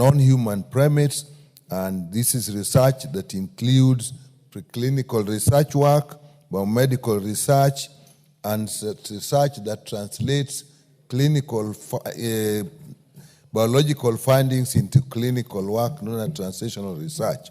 Mr. Speaker, this institute has been in existence from as far back as 1958, but it has been operating under a legal notice pursuant to the Science and Technology Innovation Act. Now, Mr. Speaker, we find that this is an institute that does very important work, and therefore there is need to establish it on its own act, give it the appropriate powers, and enable it to grow in area of experimental research in animals. And this research will be broad, Mr. Speaker, including research on the primates themselves and also research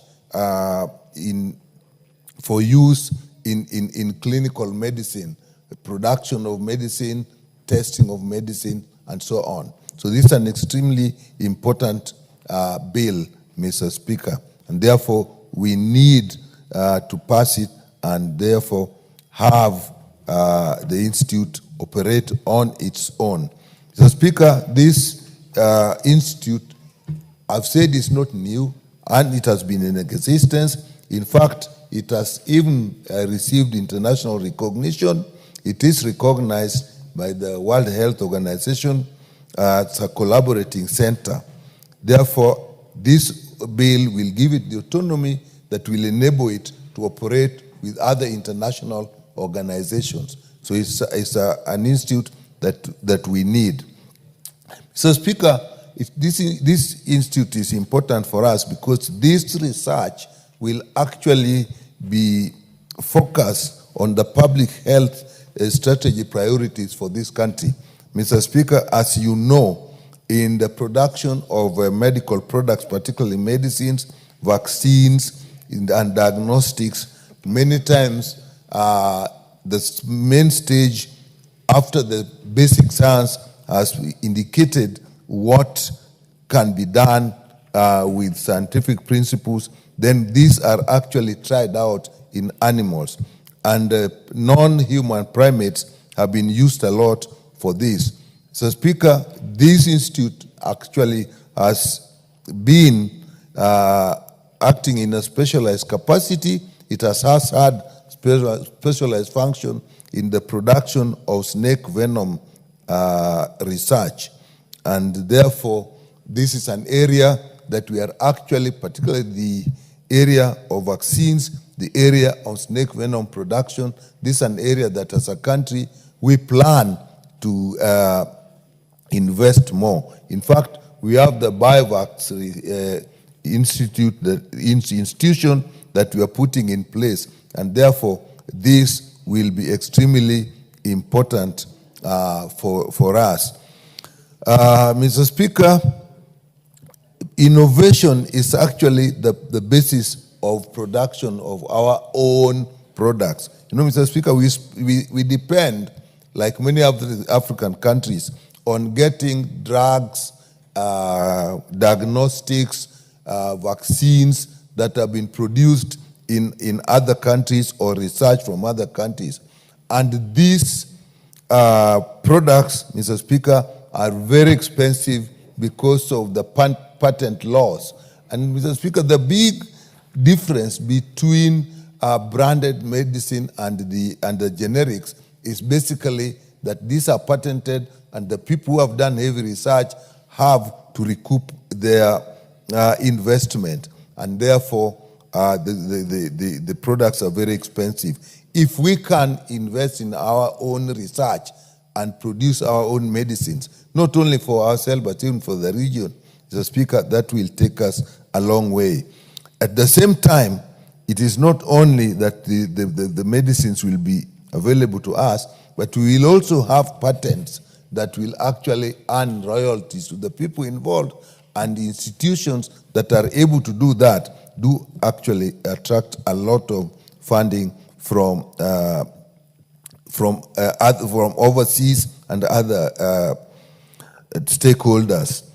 Mr. Speaker, in this bill, we are proposing that we are not only going to have research in this institution, but it will also be a training area. A training center is also provided for in this bill, and this will be a very specialized training area.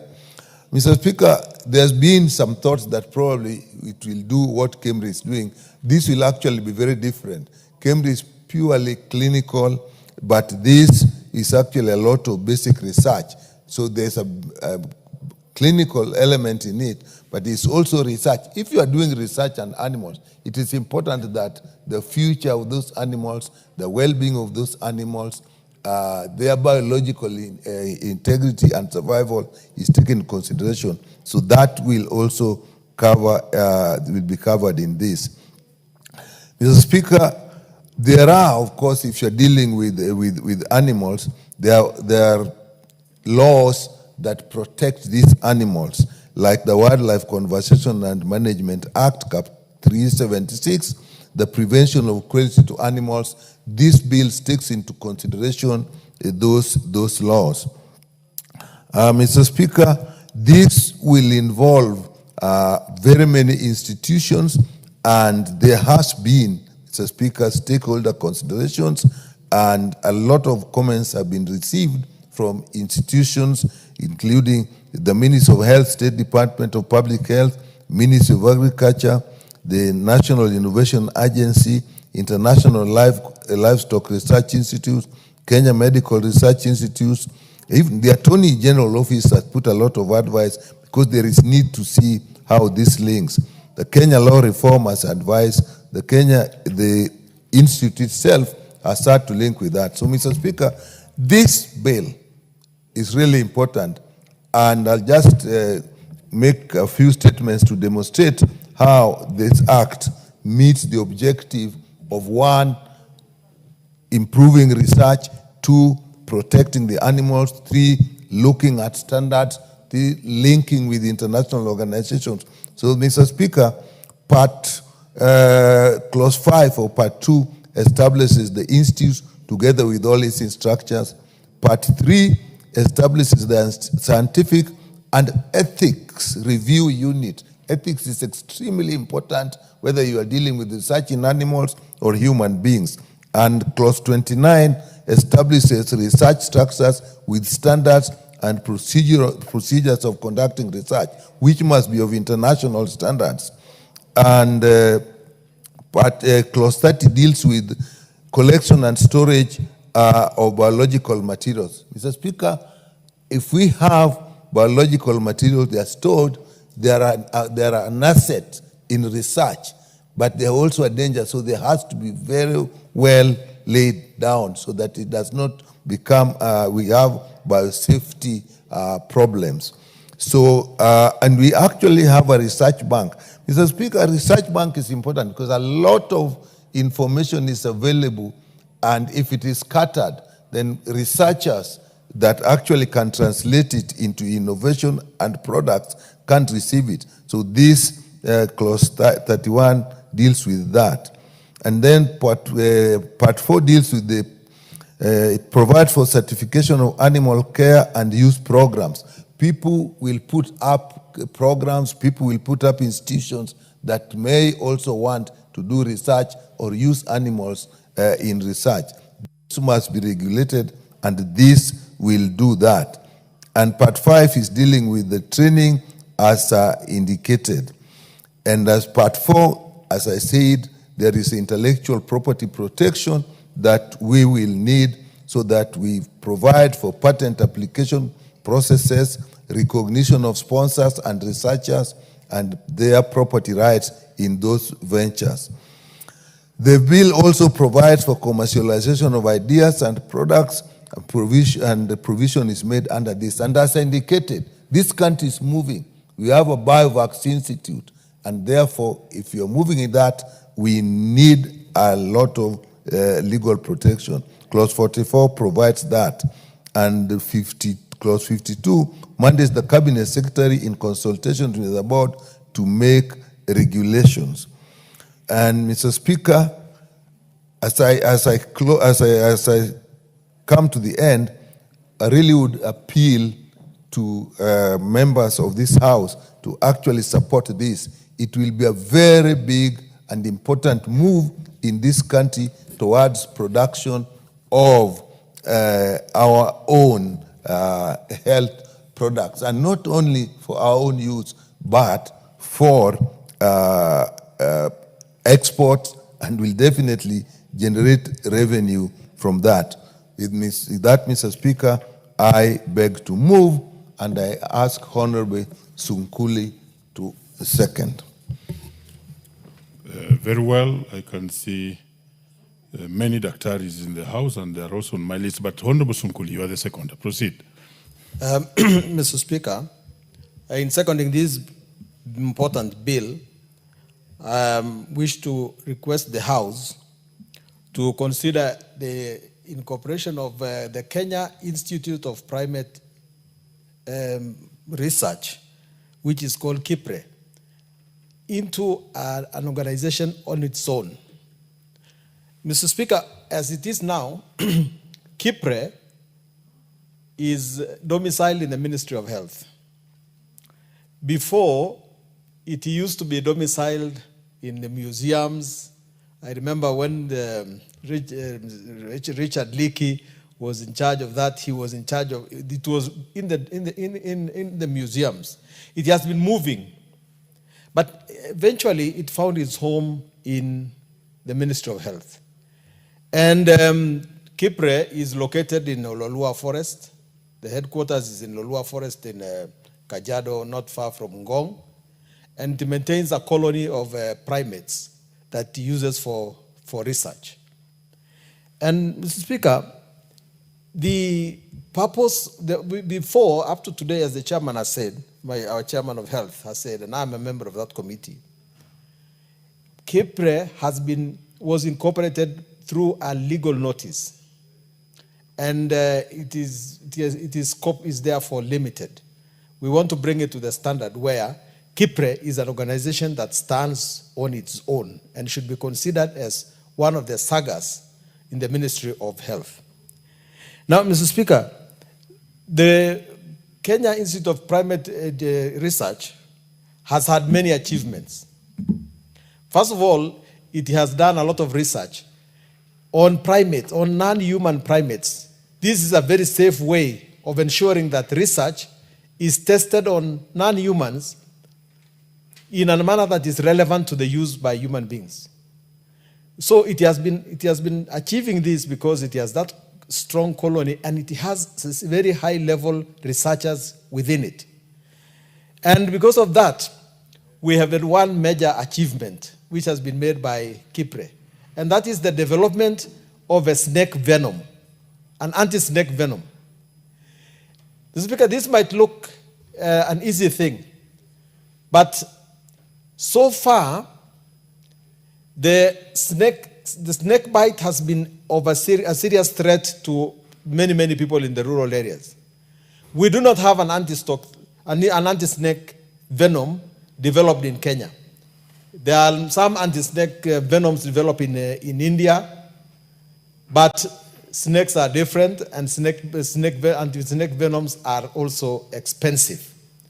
But Chirchir has developed an anti-snake venom, which is our own. And in our last meeting in Geneva, during the World Health Assembly, and I was present there, Kenya was the leader in terms of displaying innovation. And this innovation was displayed by no other organization than Chirchir.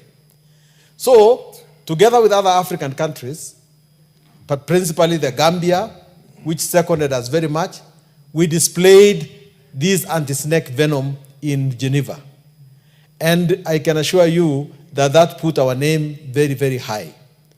There are many other innovations that are going on in Chirchir right now.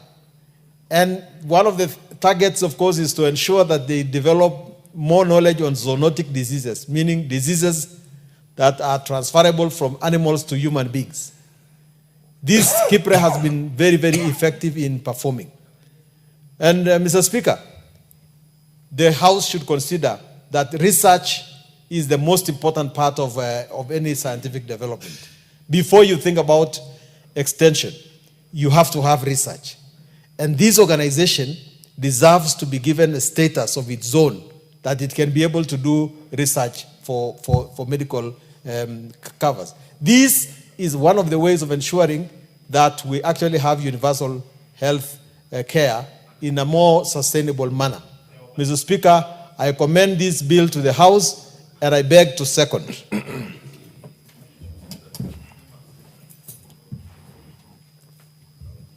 I propose the question.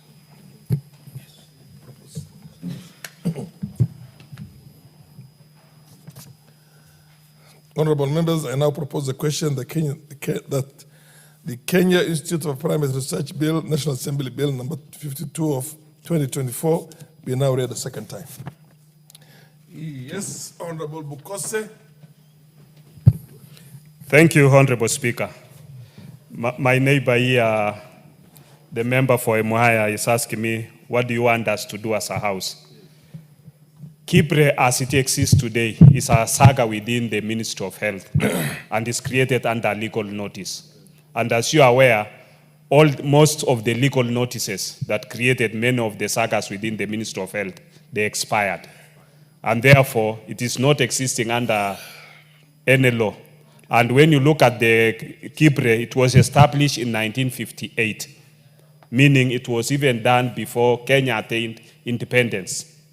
And therefore, if the people who founded Chirchir saw the importance of this institution, and what for many people, they might be hearing of Chirchir for the first time. Chirchir, Kenya Institute of Primate Research, it does research. You know, all of us are primates. We begin with saying all of us are human, we are living things. Living things are divided into animals and plants. Now the animals, you have fairies, you have primates.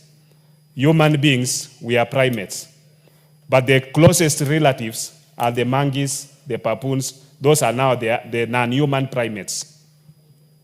So Chirchir does research on the non-human primates, a close relative to us. And it applies that knowledge to the humans. The apes. Yes.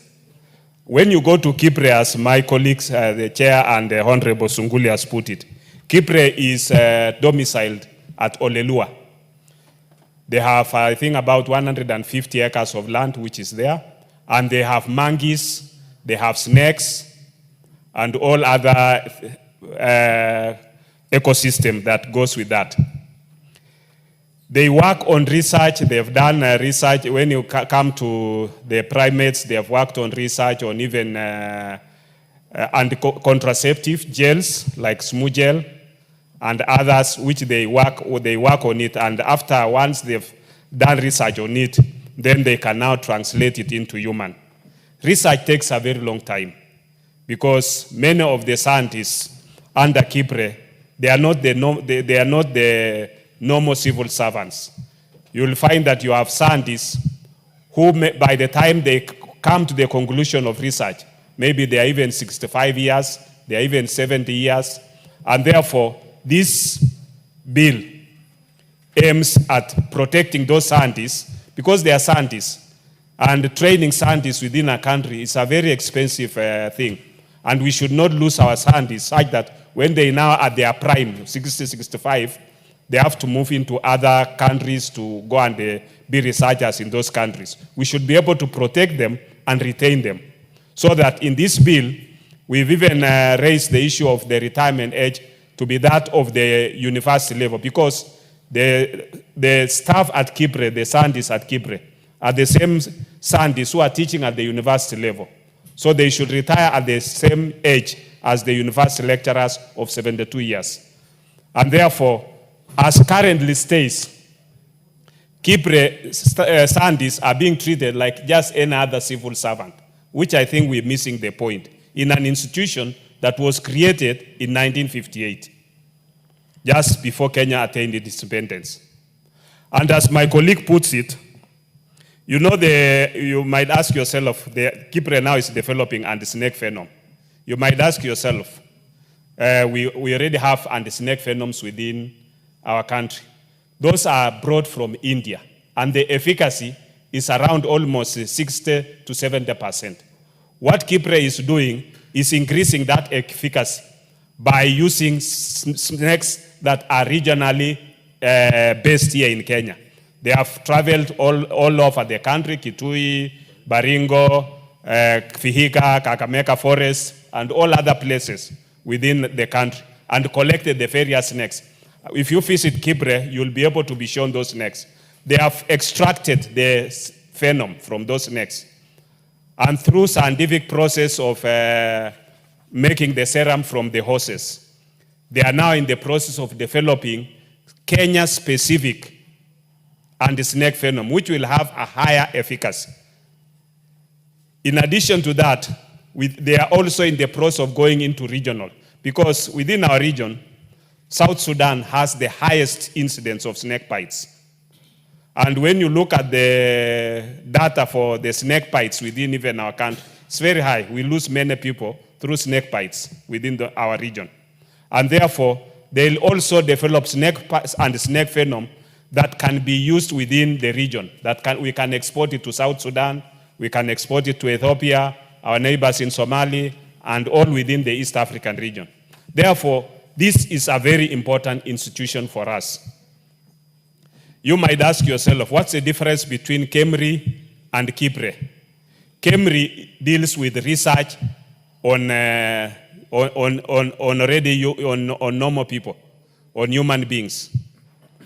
And they even deal with treatment, where they are now experimenting on treatment through consent, that you've given the consent, and they follow the protocols that are available within the various investigation. So for KEMRI, it is totally, completely different. And as we stand today, Chirchir and KEMRI can coexist independently as two sagas that support each other, together with the PIOFACs. And therefore, we want to ask the House that to support this very noble bill that will now give Chirchir the framework in which to be able to work, in which to be able to engage with even the partners. Chirchir has its own international donor support from the various partners. KEMRI also has different international support partners. And therefore, these partners will all work synergy to help the country in the healthcare area. And therefore, we want to support this very important bill, and I want to ask the House that let's support this bill and make it an act as soon as possible. With those few remarks, Honorable Speaker, I support. Professor Jildesa. Thank you, Mr. Speaker. As my colleagues have said, the Kenya Private Institute was established in 1958 before Kenya's independence by the Leakey family. And the idea, the original objective was to study non-human primates so as to understand the behavior of these animals and translate that into human behavior and reproductive system.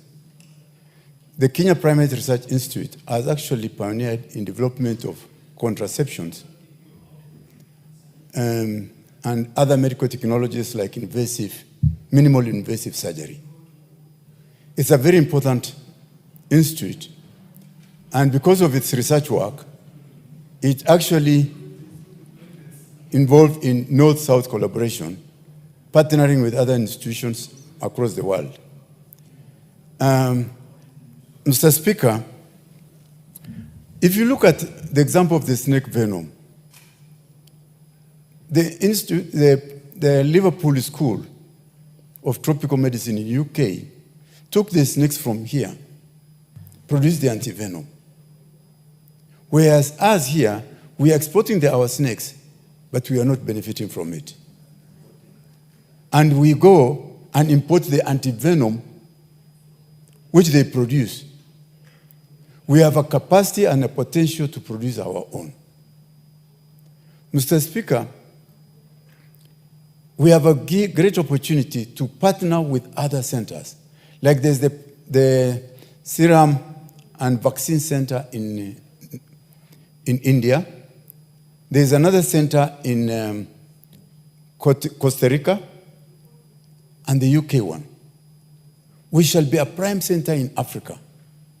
Actually, this center, that institute, if nurtured, can produce the best materials for both learning, teaching, and export for this region. It cannot be existing under the legal notice, which can be revoked anytime by the cabinet minister. It's for that reason that the health committee felt that it must be established under an act of parliament, giving it security of tenure, and having the security of tenure, it will be stable and be able to do the work that it is meant to do. With those few remarks, Mr. Speaker, I support that, and I beg the House to support the committee decision in establishing or enacting this thing in the Center Primate Research Institute and the Act of Parliament. Thank you, Mr. Speaker. From the look of things, there doesn't seem to be a lot of interest. The Honorable MP for Emuhaya, Omboko. Thank you, Honorable Speaker. Indeed, like one of the authorities from the health department and did speak on this, many people and many Kenyans may hear about Chirchir for the first time. And given that Chirchir itself was domiciled in the museums under Leakey during the days of Leakey, it means that it's an institute, though all established in 1958, was regarded as only for historical purposes, and possibly that's why originally it was domiciled under museums. And possibly the hangover of association of primates with history and things to do with museums made it the people or the authorities that were there to domicile the same at the museums. But like very well moved by Daktari, that this is an institution that is actually doing research. And it's dealing with primates who are very close relatives of humans. And it's believed that everything that happens within the primates is likely to affect the humans. And currently, there are many diseases that cut across between the primates and the humans. The great fear story and tells that even the HIV/AIDS was a primates-related disease, which later got to humans. I think this is a business that Chirchir should be dealing with very, very clinically. And now we have the modern diseases like COVID, which we suffered, and we don't know if it's also affecting the primates.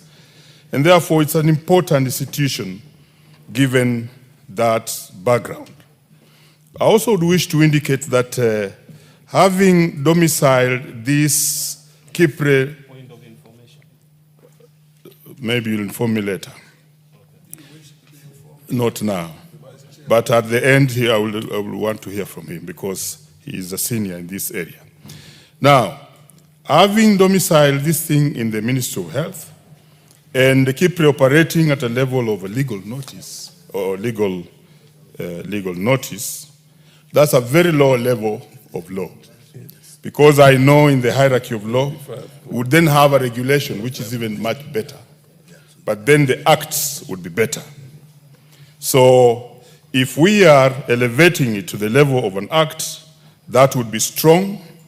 It wouldn't fix it in the operations and make it independent to operate in its own structure. And that would allow the scientists there to operate. Further, we've heard that the scientists there are being treated as civil servants who must retire at the ordinary age of 60. And we know that researchers, scientists, special researchers, actually realize their acme and apogee as age goes. That apogee is likely to be realized at the age of 65 going to 70. And therefore, they are proposing that we allow them to retire the same age as the university lecturers and other people in the field of research and teaching. And therefore, this is a good law. In the third reading, we should be able to look at the other clauses that concern how it has been made in terms of who will lead it, number of staffs, and every other thing in the structure, so that we can compete to make the law strong moving forward. And therefore, Honorable Speaker, I want to support this bill so that Chirchir may stand alone and do work that will help not only in the snow snake venom development, but also to do a test. Do you still wish to be informed by Professor? Because once you conclude, then he cannot be on a point of information. Let me be informed. Yes, proceed. Bukosi, and what's your point of information? Thank you, Honorable Speaker. Honorable Speaker, you know, Honorable Omboko Milemba said he doesn't know whether Chirchir was involved even in the management of COVID. What I wanted to inform him is that in the investigation for COVID, Chirchir is actually a key partner. And even today, in any viral investigations, they have the equipment and the knowledge and the capacity to do any investigation of any hemorrhagic diseases. Fair enough. Continue, conclude now. Great, that is very positive, and that's what I wanted to hear. That enhances our capacities and the capacities of those who are listening to us. I believe Chirchir is operating as, you know, when we have what was called experiments in teaching, we always have the other experiment that tests this otherwise. So Kemri would be doing on humans, and Chirchir would be doing the test experiment. And therefore, I think this is a very good law, and therefore, I support. From the look of things, there doesn't seem to be a lot of interest beyond. Beyond that, I now call upon the chair to reply. Mikal, Professor. Thank you, Mr. Speaker. Let me start by appreciating and thanking my colleagues for the contributions they have made. Emphasis has been made on important areas like the issue of zoonotics. Those are, we have to then, when we come to the committee of the whole house, what amendments we need to do to take those into consideration. Again, in areas of collaboration, we have had specific areas, India, Costa Rica, and even in London. The way to attract donors, again, when we look at it, we may see how we fashion amendments so that donors can find it easy to work with us. The retirement of researchers is an extremely important area because people go home early and try to do things while we use the knowledge that they've gathered over many years. And the issue of epidemics and pandemics is extremely important. And again, we will see how when we have our own research instruments, actually we become extremely important in the international arena. Many times, when we have sick people, samples are taken, their blood is taken to other countries, and then it's used for research. Then the products come to us. Now, when we have our own, those are things we can use locally. With that, Mr. Speaker, I thank everybody and I beg to reply. Fair enough. We will put the question at an appropriate time, date or time in the future. As for now, we go to the next order. Order number 10, motion, consideration of Senate amendments to the National Disaster Risk Management Bill, National Assembly Bill number 24 of 2023. Majority Leader, are you ready to move this bill? Yes, Honorable Speaker, I'm ready to move. Okay. And if you give me permission right now, Honorable Speaker, I will do exactly that. Yes, fair enough. Thank you. Honorable Speaker, I rise to move that this House do now consider the Senate amendments to the National Disaster Risk Management Bill 2023 in accordance with Article 112 of the Constitution and in line with our standing orders. Honorable Speaker, this bill, the House will recall that on the 27th of March 2024, we passed this landmark bill with the aim of establishing a coordinated and sustainable framework for disaster risk management across the country, Honorable Speaker. The House will also recall that apart from establishing a coordinated framework, the bill sought to establish the National Disaster Risk Management Authority and County Disaster Risk Management Committees, with which entities are required to promote and implement disaster risk management and advise the national and county governments on disaster risk management measures. My Speaker, following its passage, the bill was transmitted to the Senate in accordance with Article 110(4) of the Constitution, given that disaster is a shared function between the two levels of government. My Speaker, the Senate has since deliberated on the bill and proposed a number of amendments which this House is now called upon to consider. I further note that on the 30th of April 2025, you referred the schedule of Senate amendments to the Departmental Committee on Regional Development for consideration and reporting. Honorable Speaker, allow me to sincerely thank the chairperson and members of the committee for their dedication and hard work in reviewing the Senate's proposal and preparing a comprehensive report to guide this House in the deliberations. Honorable Speaker, I have reviewed the committee's reports and noted that the Senate proposed amendments, and this is where the rubber meets the road, Honorable Speaker. So the Senate has proposed amendments to clauses 2, 3, 4, 6, 7, 9, 10, 27, 28, 29, 32, and 52 of the bill. In doing that, they've already set the motion for mediation, because definitely if they've rejected our amendment, in my capacity and my thought is that I don't think we will agree. We will agree with some, but I think majority we will not agree. So additionally, the Senate proposed introduction of the following new clauses, namely clauses 41A, 41B, 41C, 41D, 41E, and 52A. These are new clauses that the Senate is introducing into this bill. Honorable Speaker, I have noted some of the proposed amendments which seek to broaden the definition of key terms used in the bill by introducing definitions such as climate change adaptation, emergency, and emergency responders. In addition to expanding the interpretive scope of the bill, these definitions actually enhance operational clarity and ensure a more comprehensive understanding of the disaster framework, which we have no problem with, Honorable Speaker. But there are new clauses that are being introduced already in a bill that was already passed by the National Assembly. That's setting the stage for mediation, Honorable Speaker. Honorable Speaker, the Senate also proposed the inclusion of an additional object of the Act. So they're expanding the objects of the Act. Specifically, I note that the Senate recommended that, among other objectives, the bill should also provide for appropriate and dignified assistance to victims and casualties of disaster.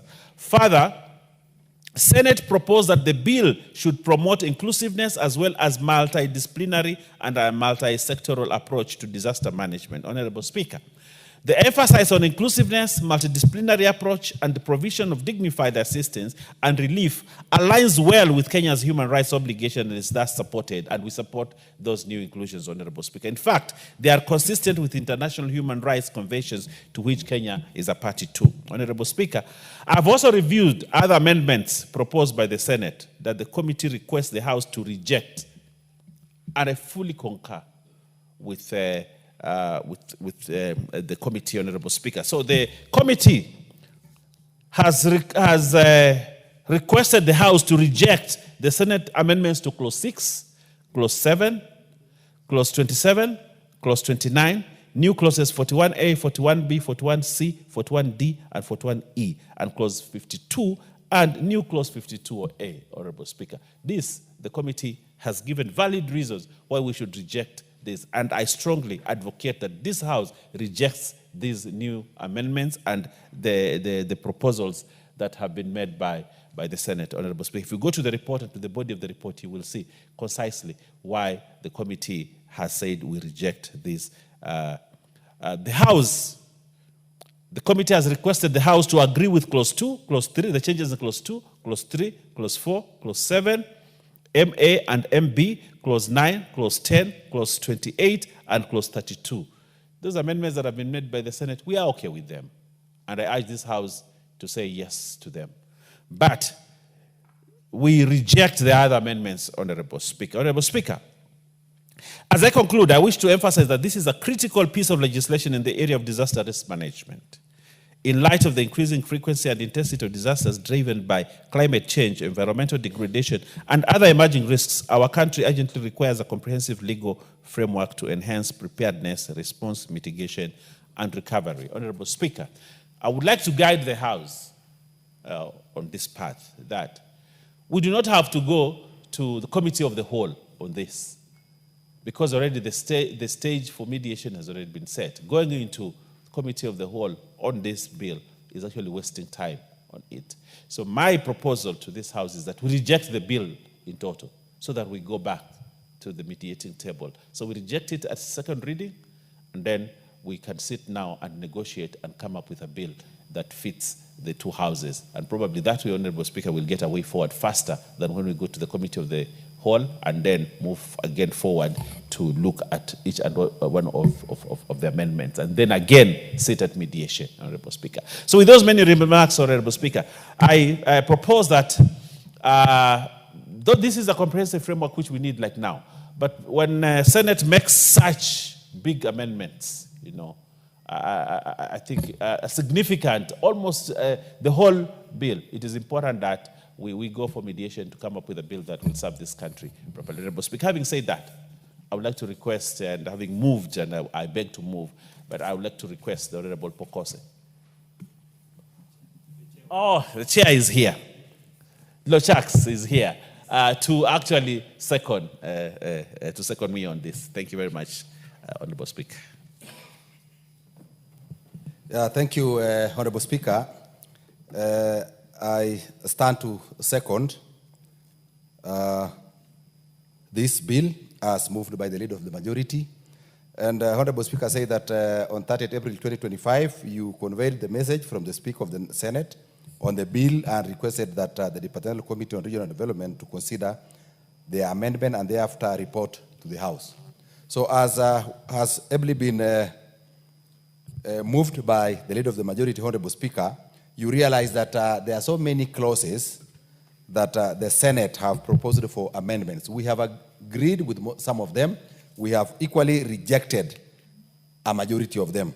So ours is, like has been said by the majority leader, that for the clauses that we have agreed, we are asking this House to agree with the committee on the ones that we have said we have issues with, and therefore we reject. Honorable Speaker, clauses 2, 3, 4, 7, 7MA and MB, 9, 10, 28, and 32 of the bill, we are agreeing with them, with the Senate, and the committee rejects, like has been said, the amendments to clause 6, 7, MC, 27, 29. They have also introduced new clauses which we are not agreeing with. that is clause 41, A, 41B, 41C, 41D, 41E, 52, and a new clause 52A. Now, Honorable Speaker, I stand to second what has been moved and appreciate the committee, the leader of majority, and the members, as well as your office, the Speaker and the Clerk, for giving us